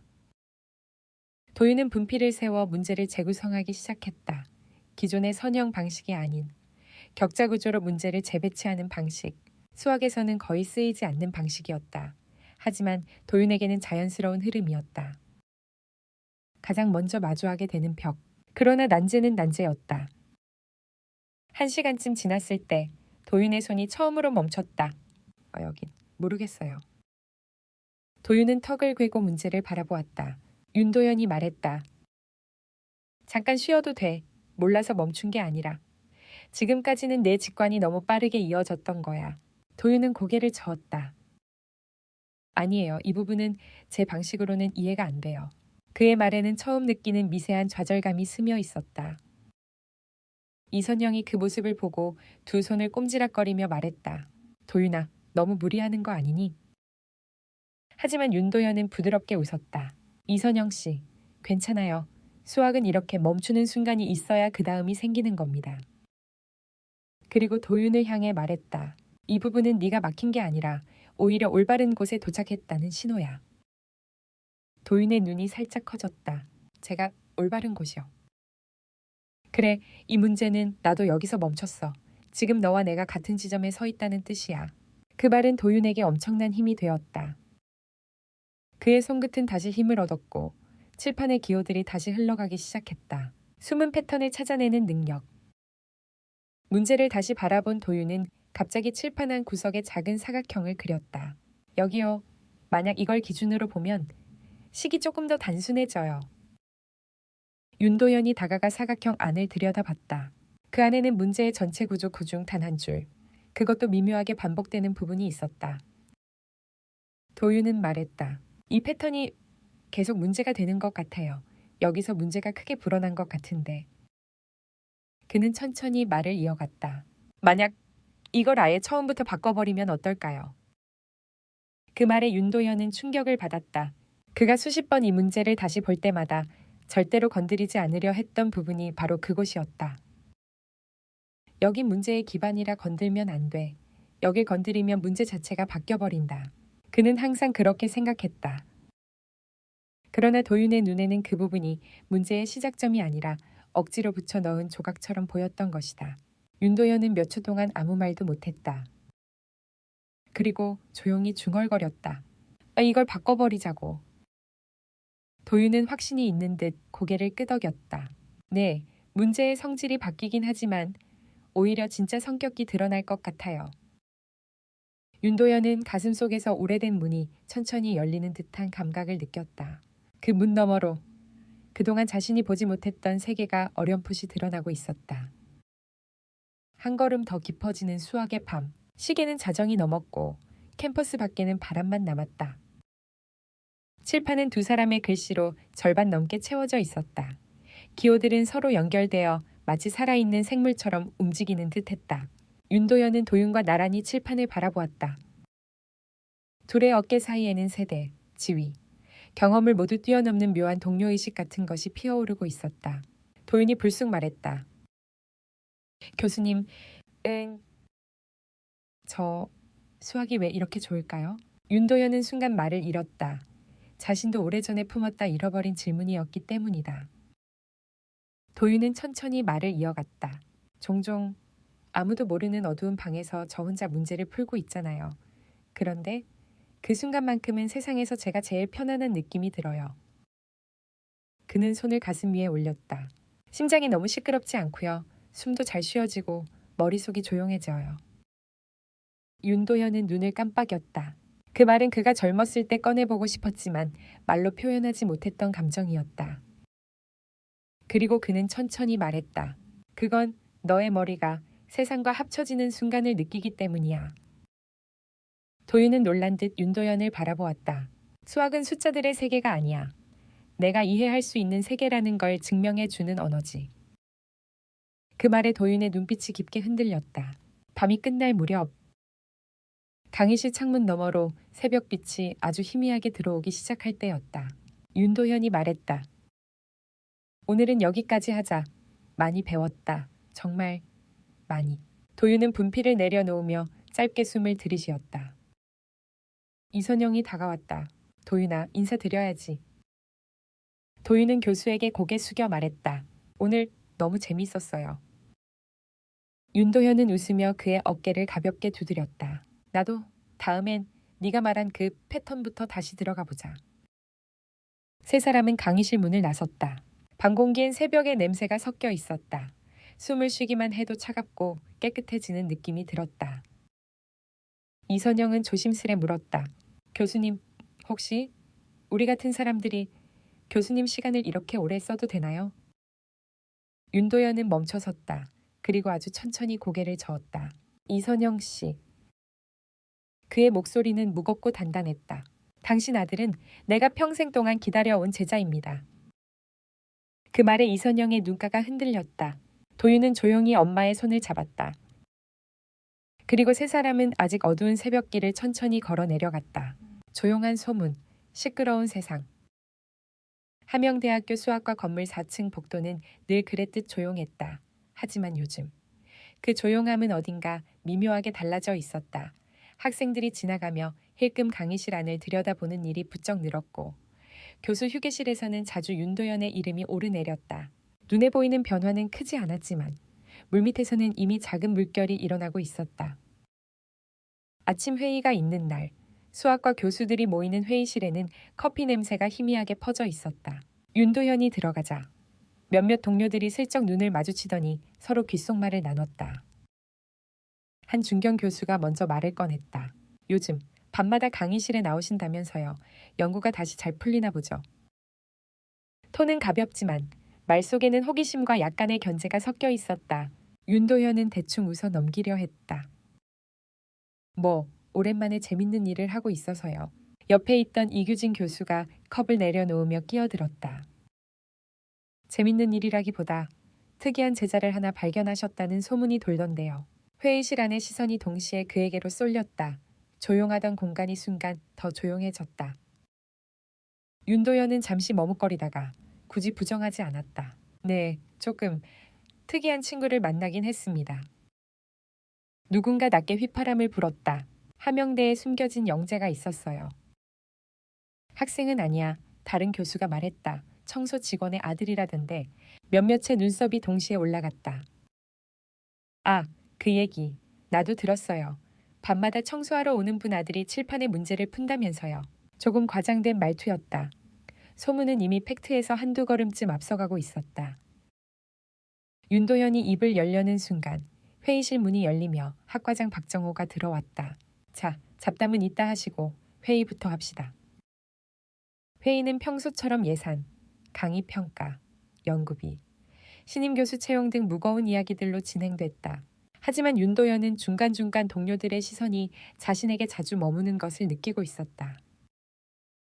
회의가 끝난 뒤 박정호가 그를 따로 불렀다. 윤 교수, 잠깐만. 학과장실은 무겁게 닫힌 문과 두꺼운 책장들로 둘러싸여 있었다. 창밖으로는 캠퍼스 나무들이 바람에 살짝 흔들리고 있었지만 방 안 공기는 유난히 정적이었다. 박정호는 커피잔을 내려놓으며 말을 꺼냈다. 요즘 밤마다 4대 이호에서 학생 아닌 아이와 같이 있는다는 얘기가 있네요. 말은 조심스럽지만 질문이 아니라 거의 확인에 가까운 말투였다. 윤도현은 피하지 않았다. 학생은 아니고 청소 직원의 아들입니다. 이름은 이도윤이고요. 수학에 상당한 재능이 있습니다. 재능이 있다. 박정호가 그 말을 반복했다. 문제는 그 아이가 누구냐가 아니라 사람들이 어떻게 보느냐입니다. 그는 잠시 말을 고르고 계속했다. 우리 학과 교수들이나 조교들, 야간 경비들까지 요즘 말이 많아요. 윤 교수가 청소부 아들에게 과하게 집착하고 있는 것 아니냐고요. 윤도현의 얼굴에 미세한 긴장이 떠올랐다. 집착이 아닙니다. 그 아이는 적어도 제가 보기엔 이 나라 어디에서도 쉽게 찾을 수 없는 수학적 감각을 가지고 있어요. 박정호가 손가락 마디를 천천히 두드렸다. 나도 윤 교수의 눈은 믿습니다. 하지만 학교는 연구실 혼자 쓰는 공간이 아니에요. 공식적인 학생도 아닌 아이와 밤마다 강의실에서 단둘이 시간을 보낸다면 오해를 사기 딱 좋지 않겠습니까? 논점이 어디로 가는지 알 수 있었다. 이건 재능의 문제가 아니라 책임과 형식의 문제였다. 윤도현은 한숨을 삼키며 말했다. 한밤중에 강의실에서 아무도 관심 갖지 않던 칠판을 지켜보다가 제가 평생 본 적 없는 해법들을 발견했습니다. 그 해답을 쓴 아이가 하필 청소 직원의 아들이었을 뿐입니다. 박정호가 조용히 물었다. 연구는요? 네, 윤 교수 연구. 요즘 논문 진행은 잘 되고 있습니까? 동료들 말로는. 요새 제자보다 그 아이에게 더 많은 시간을 쓰는 것 같다고 하더군요. 그 말에는 서늘한 무게가 실려 있었다. 윤도현은 잠시 말문이 막혔다. 정확히 말하자면 연구가 멈춘 건 아니었다. 오히려 도윤과의 대화를 통해 새로운 방향의 아이디어들이 쏟아져 나오고 있었다. 하지만 아직 형태를 갖추지 못했기 때문에 겉으로 보기엔 논문이 지연되고 있는 교수처럼 보일 수밖에 없었다. 박정호가 정리하듯 말했다. 윤 교수, 나는 선생의 의도를 의심하진 않습니다. 다만 선생은 이 학과에서 얼굴 같은 존재예요. 행동 하나하나에 책임이 따라붙을 수밖에 없습니다. 한참 침묵이 흘렀다. 박정호는 마지막으로 이렇게 덧붙였다. 그 아이를 정말 돕고 싶다면 개인적인 정을 넘어 제도적인 길을 함께 고민하십시오. 비공식적인 밤 수업만으로는 오래 버티기 힘들 겁니다. 그 말은 질책이면서 동시에 조언이기도 했다. 윤도현은 고개를 끄덕였다. 생각해 보겠습니다. 그날 밤 사국 이후 강의실은 평소보다 더 조용했다. 도윤은 낮에 학교에서 있었던 일을 떠올리며 가방끈을 괜히 세게 움켜쥐었다. 그가 칠판을 보며 멍하니 서 있을 때 윤도현이 살짝 미소를 지으며 물었다. 오늘은 표정이 좀 무거운데. 도윤은 망설이다가 결국 입을 열었다. 학교에서 수학 시험을 봤어요. 그래, 잘 봤겠네. 100점 나왔어요. 말의 내용만 보면 좋은 소식이었다. 하지만 도윤의 어조에는 조금의 기쁨도 담겨 있지 않았다. 윤도현이 눈썹을 찌푸렸다. 그런데 왜 이렇게 기분이 안 좋아 보일까? 도윤은 한숨을 삼켰다. 선생님이 제가 혼자 풀었다고 믿지 않으셨어요. 손가락이 떨렸다. 교실에서 다 같이 보는 시험인데도 네가 이런 문제를 혼자 풀 수 있을 리 없다고 하셨어요. 답안지도 한참 들여다보시더니 혹시 미리 문제를 알고 있었냐고 물으셨어요. 윤도현의 표정이 단단해졌다. 그래서 뭐라고 했니? 아니라고 했죠. 그냥 재미있어서 풀었다고요. 그 다음은 도윤은 씁쓸하게 웃었다. 장난치지 마라. 그 말 들었어요. 그 말은 대수롭지 않게 들릴 수도 있는 말이었지만 도윤의 가슴에는 깊게 박혔다. 친구들도 옆에서 웃었어요. 봐라, 선생님도 안 믿잖아. 그런 식으로요. 그는 어깨를 움츠렸다. 예전 같으면 그냥 넘겼을 텐데 요즘에는 교수님이 계셔서 그런지 이상하게 더 마음이 답답했어요. 윤도현은 상을 탁 치고 싶었다. 하지만 그는 깊게 숨을 들이쉬고 천천히 내쉬었다. 도윤아, 네, 네가 느끼는 이 답답함은 사실 아주 자연스러운 거야. 도윤이 눈을 들었다. 세상은 아직 네 안에 있는 크기를 제대로 볼 준비가 안 되어 있어. 남들 기준으로만 재려고 들겠지. 그는 잠시 말을 멈추고 조금 더 신중한 톤으로 이어갔다. 그래서 그 기준을 이겨내는 자리가 필요해. 윤도현은 그날 밤 오랫동안 고민해온 질문을 꺼냈다. 도윤아, 혹시 수학 경시 대회라는 걸 들어본 적 있니? 도윤이 고개를 끄덕였다. 네, 학교에서 장난삼아 문제집 풀어본 적은 있어요. 근데 그런 건 특별한 애들이 나가는 거라고 생각했어요. 저는 그냥 청소하는 엄마 아들이에요. 그 말은 담담했지만 그 안에는 오래된 자기 규정이 있었다. 윤도현은 그 말을 단호하게 잘랐다. 아니, 넌 숫자로 생각하는 법을 아는 사람이다. 도윤의 눈이 흔들렸다. 세상은 네가 누구의 아들이고 어디서 살고 어떤 학교를 다니는지 먼저 보겠지. 하지만 수학은 그런 거 안 본다. 윤도현은 칠판에 동그라미를 하나 그렸다. 이게 수학 경시 대회에서 네 앞에 놓이는 문제들이라고 하자. 그 옆에 작은 점들을 찍어 나갔다. 그리고 이 점들이 너와 같은 또래 아이들이야. 누구는 큰 학교에서, 누구는 특목고에서, 누구는 사립학교에서 온다고 치자. 그는 점들 사이를 이으며 말했다. 대회장에 들어가는 순간 이 점들 사이에서는 부모님 직업도, 집 형편도, 학교 이름도 아무 의미가 없다. 동그라미를 다시 가리켰다. 여기서 중요한 건 누가 이 문제와 친구가 되느냐야. 도윤은 그 칠판을 바라보며 천천히 말문을 열었다. 교수님은 제가 그 자리에 서도 된다고 생각하세요. 윤도현은 미소 없이 그러나 확신에 찬 얼굴로 말했다. 이미 자격은 충분히 넘쳤다. 잠시 침묵이 흘렀다. 도윤의 마음 안에서 오랜 시간 닫혀있던 문 하나가 조심스럽게 삐걱이며 열리고 있었다. 이선영은 그 대화를 뒤쪽에서 듣고 있었다.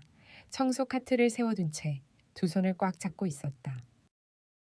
그녀는 그 어떤 누구보다 현실의 무게를 잘 알고 있었다. 하지만 지금 아들의 눈에 비치는 빛을 보며 예전처럼 조용히 지내자고 말할 수 없다는 것을 직감적으로 느끼고 있었다.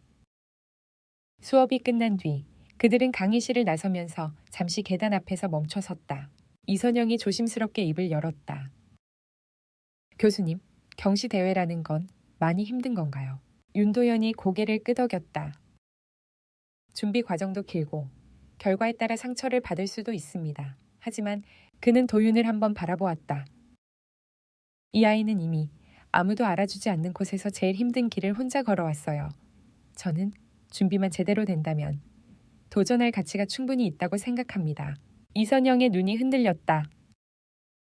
혹시 떨어지면요? 떨어질 수도 있죠. 하지만 그 경험은 이 아이에게 내가 어디까지 혼자 올라왔는지 보여주는 기준이 됩니다. 그리고 이미 나는 봤어요. 도윤이가 어떤 수준에 있는지. 말 끝에는 단단한 확신이 있었다.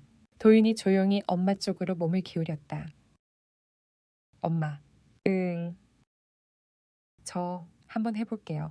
그 한마디를 꺼내기까지 얼마나 많은 두려움과 망설임을 이겨냈는지 이선영은 누구보다 잘 알고 있었다.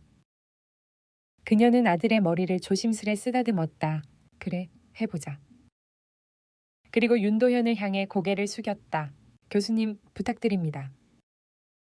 윤도현은 가볍게 고개를 숙여 인사를 받았다. 함께 해봅시다. 우리 셋이. 그날 이후 사범 2회서의 밤 수업은 조금 달라졌다. 단순히 어려운 문제를 푸는 시간을 넘어 실제 경시대회 스타일의 문제를 풀고 제한 시간 안에 전략을 세우는 연습이 시작되었다.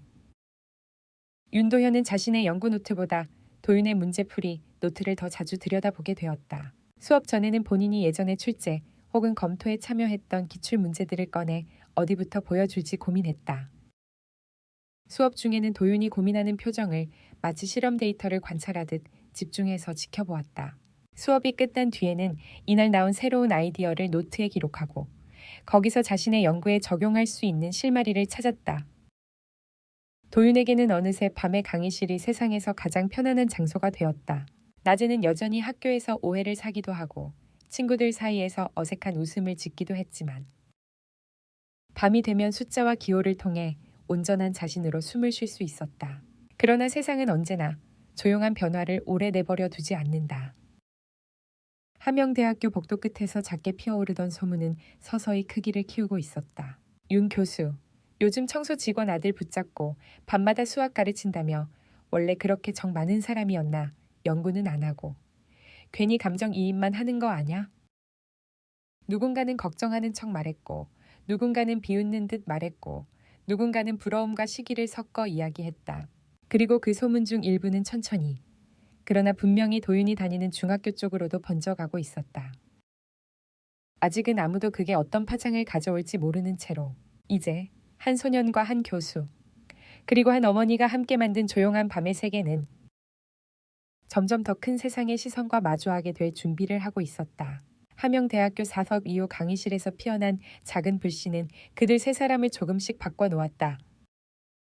밤마다 이어지는 수업은 교수에게는 잃어버린 설렘을 되찾아 주었고 소년에게는 자신을 증명할 수 있는 무대를, 어머니에게는 아들을 바라보는 새로운 시선을 만들어 주었다.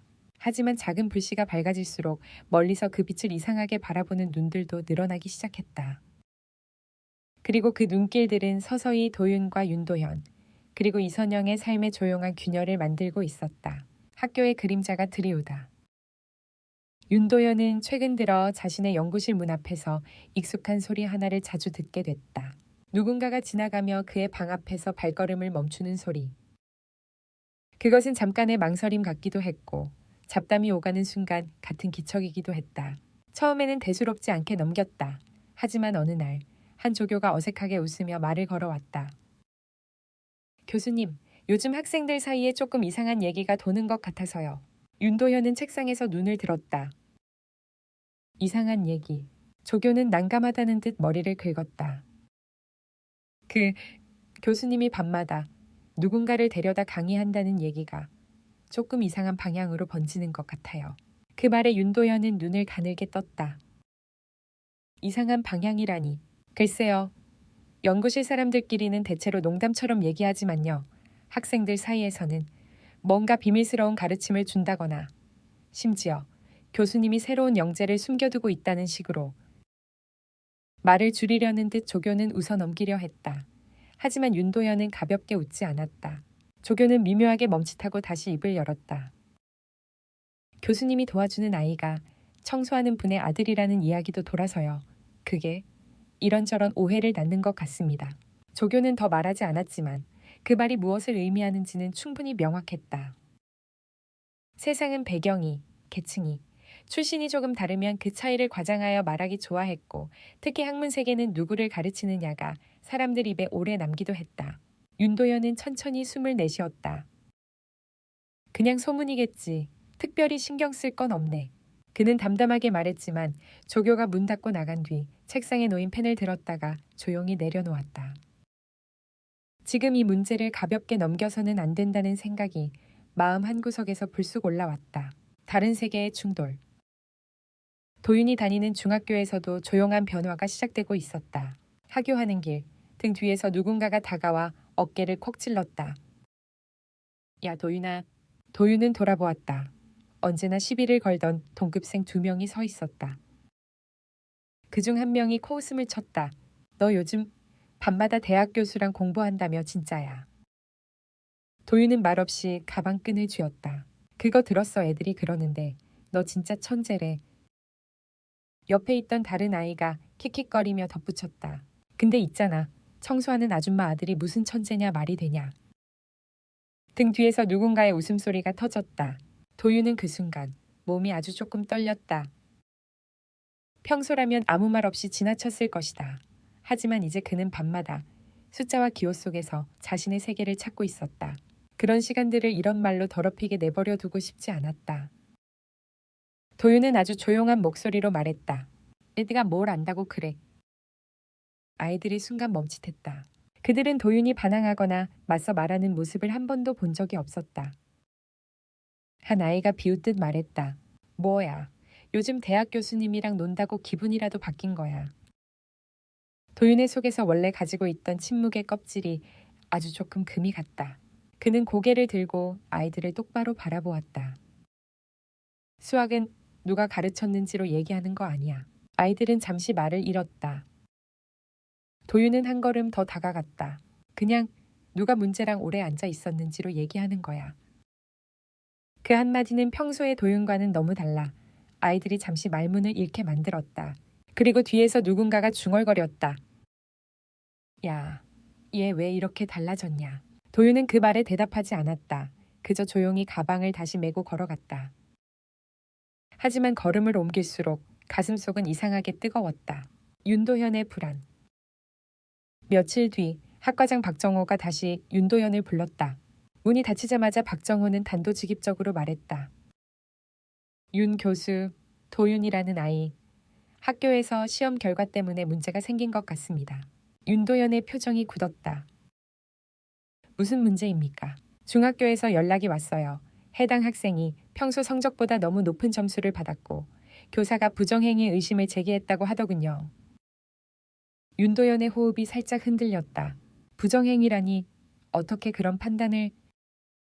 박정호는 조용히 손을 들었다. 아직 결정된 건 아닙니다. 다만 학교에서는 평범한 아이가 갑자기 수학 고급 문제를 풀 수 없었다는 이유로 의심부터 한 것 같더군요. 그 말은 윤도현의 심장을 찔렀다. 평범한 아이, 수학 고급 문제, 풀 수 없다. 그 아이는 평범하지 않습니다. 그렇죠.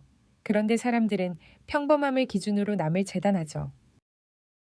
박정호는 잠시 윤도현을 바라보았다.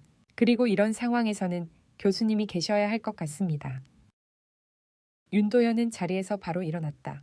지금 당장 그 학교로 가겠습니다. 박정호는 말리지 않았다. 가세요. 그리고 아이를 지켜주세요. 말끝에 담긴 진심이 느껴졌다. 학교 상담실, 가장 낯선 무대.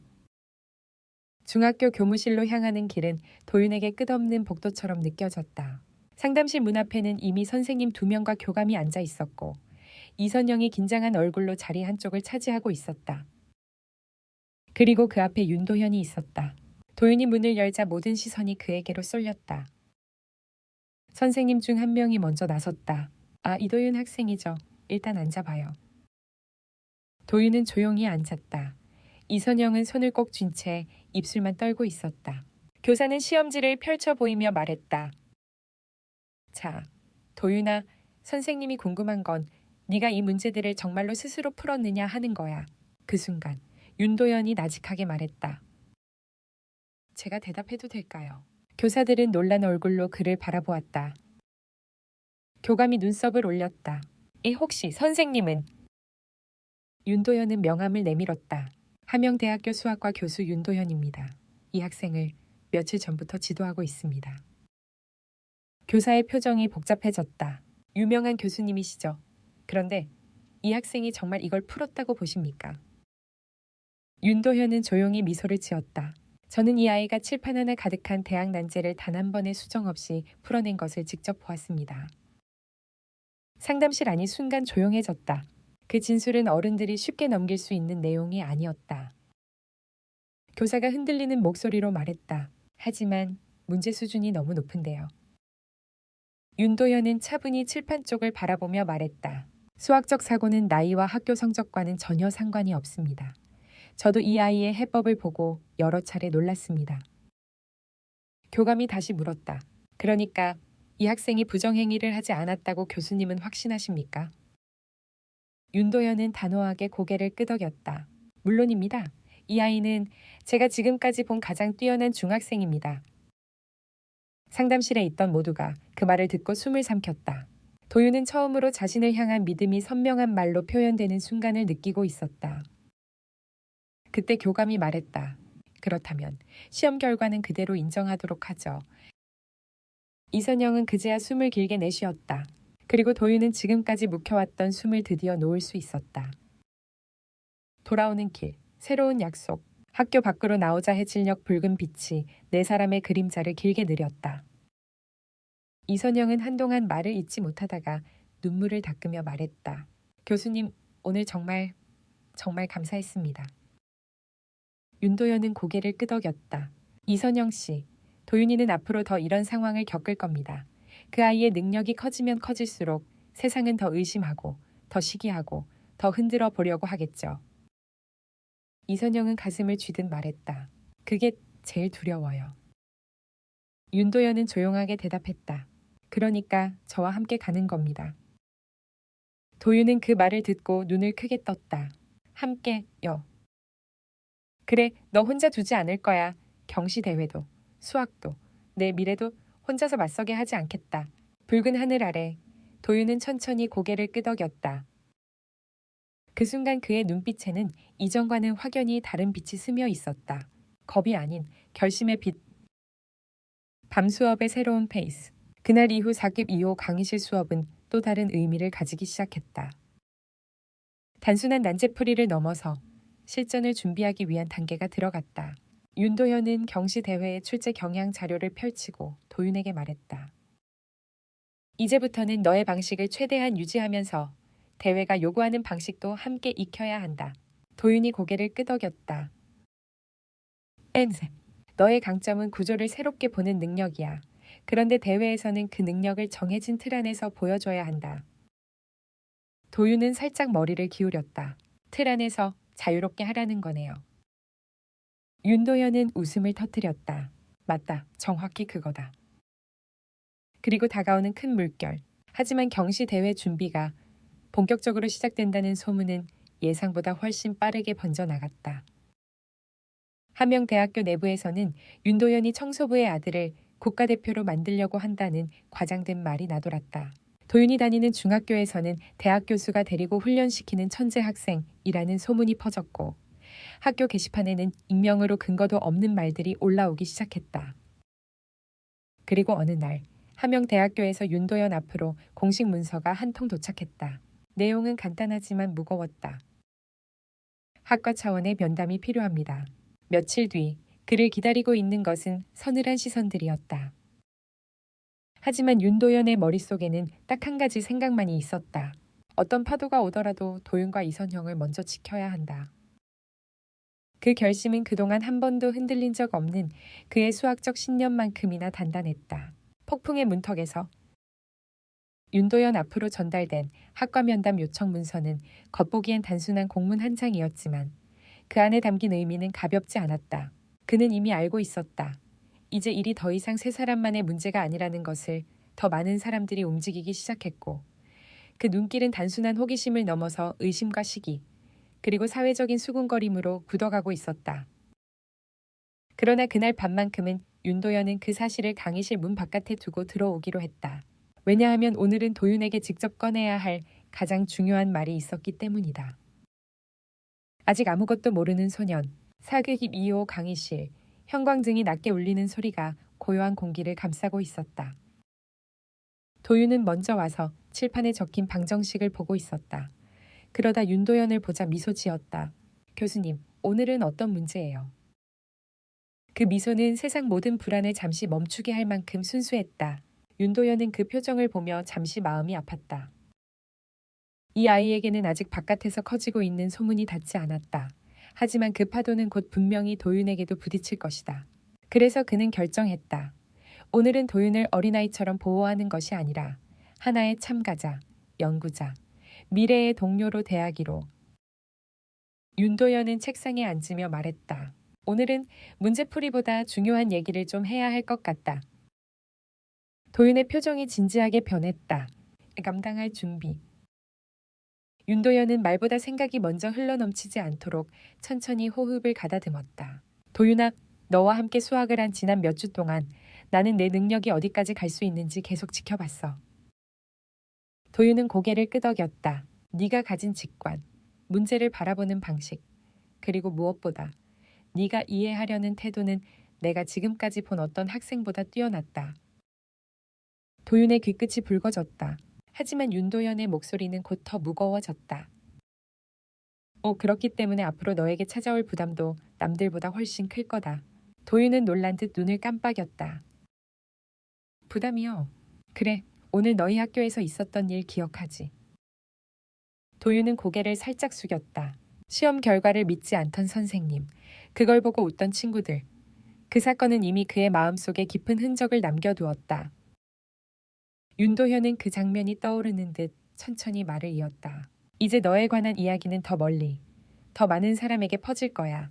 모두가 너를 칭찬할 것 같지 않다. 순간 도윤의 손가락이 떨렸다. 윤도현은 조용히 그 떨림을 지켜보았다. 도윤아, 너는 천재라는 단어가 선물 같다고 생각하니? 도윤은 잠시 생각했다. 그리고 아주 조용한 목소리로 말했다. 솔직히 말하면 아직은 잘 모르겠어요. 윤도현은 미소를 지었다. 그게 정상이다.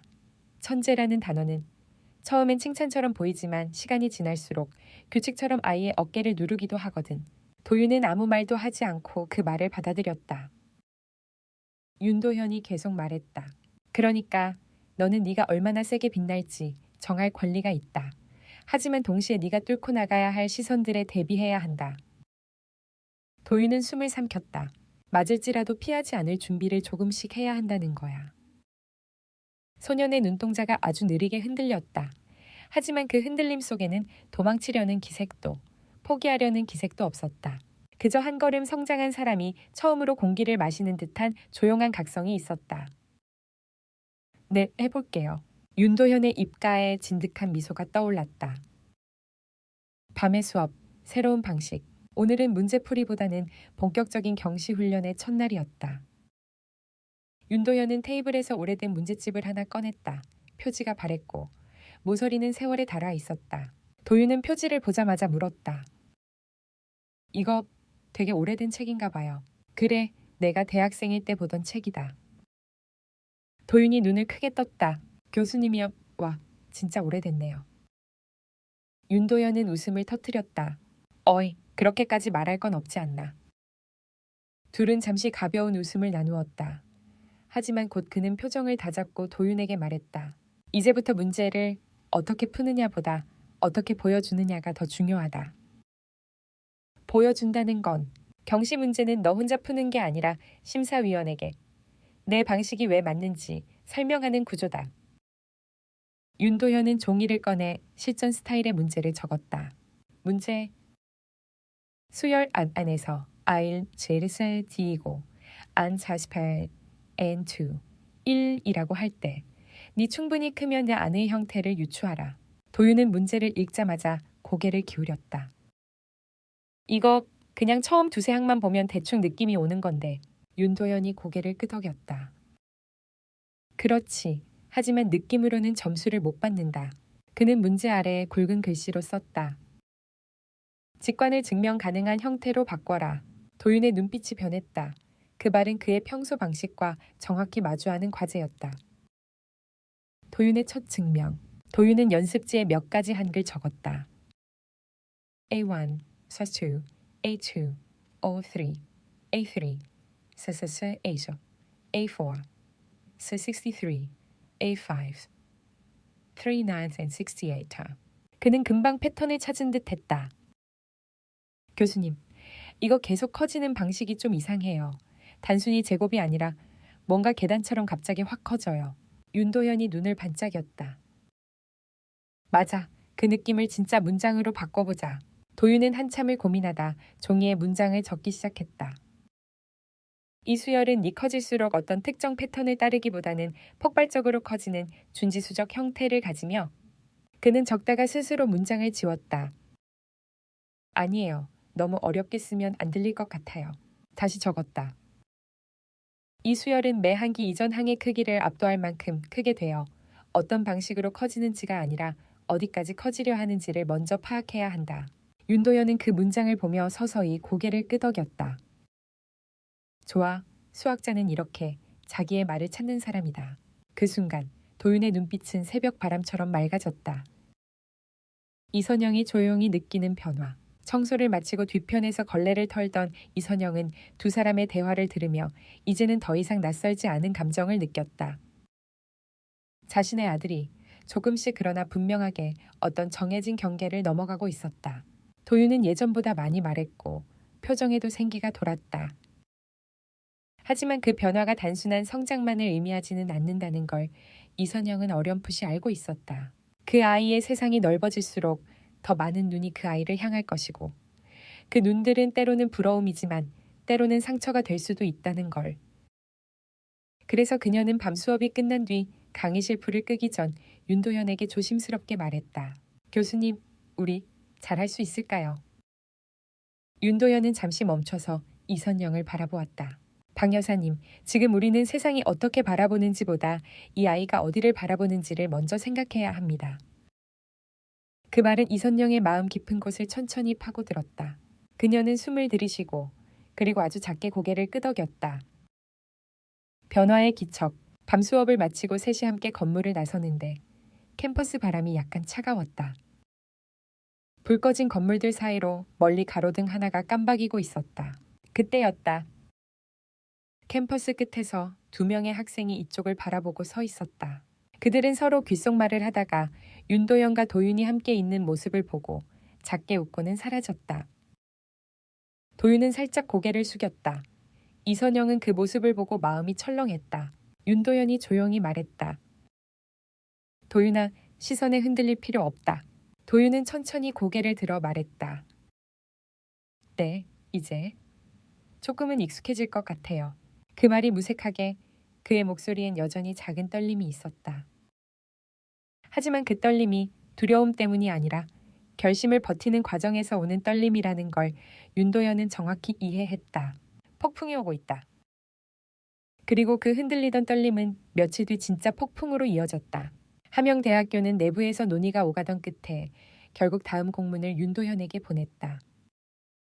긴급학과 교수 회의 소집 논의 주제, 비공식적 학생, 지도권 관련 윤도현 교수 면담 필요. 그 문장은 극도로 예의 바른 듯 쓰여 있었지만 그 속에 담긴 뜻은 명백했다. 이제 윤도현의 행동을 지켜보겠다가 아니라 조사하겠다는 단계로 넘어가겠다는 의미였다. 윤도현은 문서를 읽고 책상 위에 조용히 내려놓았다. 그리고 속으로 하나의 결론을 내렸다. 이제 숨길 수 없다. 도윤을 보호하려면 정면으로 나서야 한다. 그날 밤, 그는 사택을 2호로 가는 발걸음을 멈추지 않았다. 문을 열자 칠판 앞에서 기호들을 보고 서 있는 그 소년이 있었다. 눈 속에 무언가를 품고 수학이라는 언어로 세상을 이해하려는 한 아이. 윤도현은 문을 닫고 말했다. 도윤아, 소년이 돌아봤다. 네, 윤도현은 진지하게 말했다. 우리 아주 중요한 결정을 해야 한다. 그 말은 두 사람이 함께 걸어갈 다음 무대를 여는 신호였다. 폭풍은 이미 가까이 와 있었다. 하지만 그 폭풍을 어떻게 맞설지는 이제 세 사람의 선택에 달려 있었다.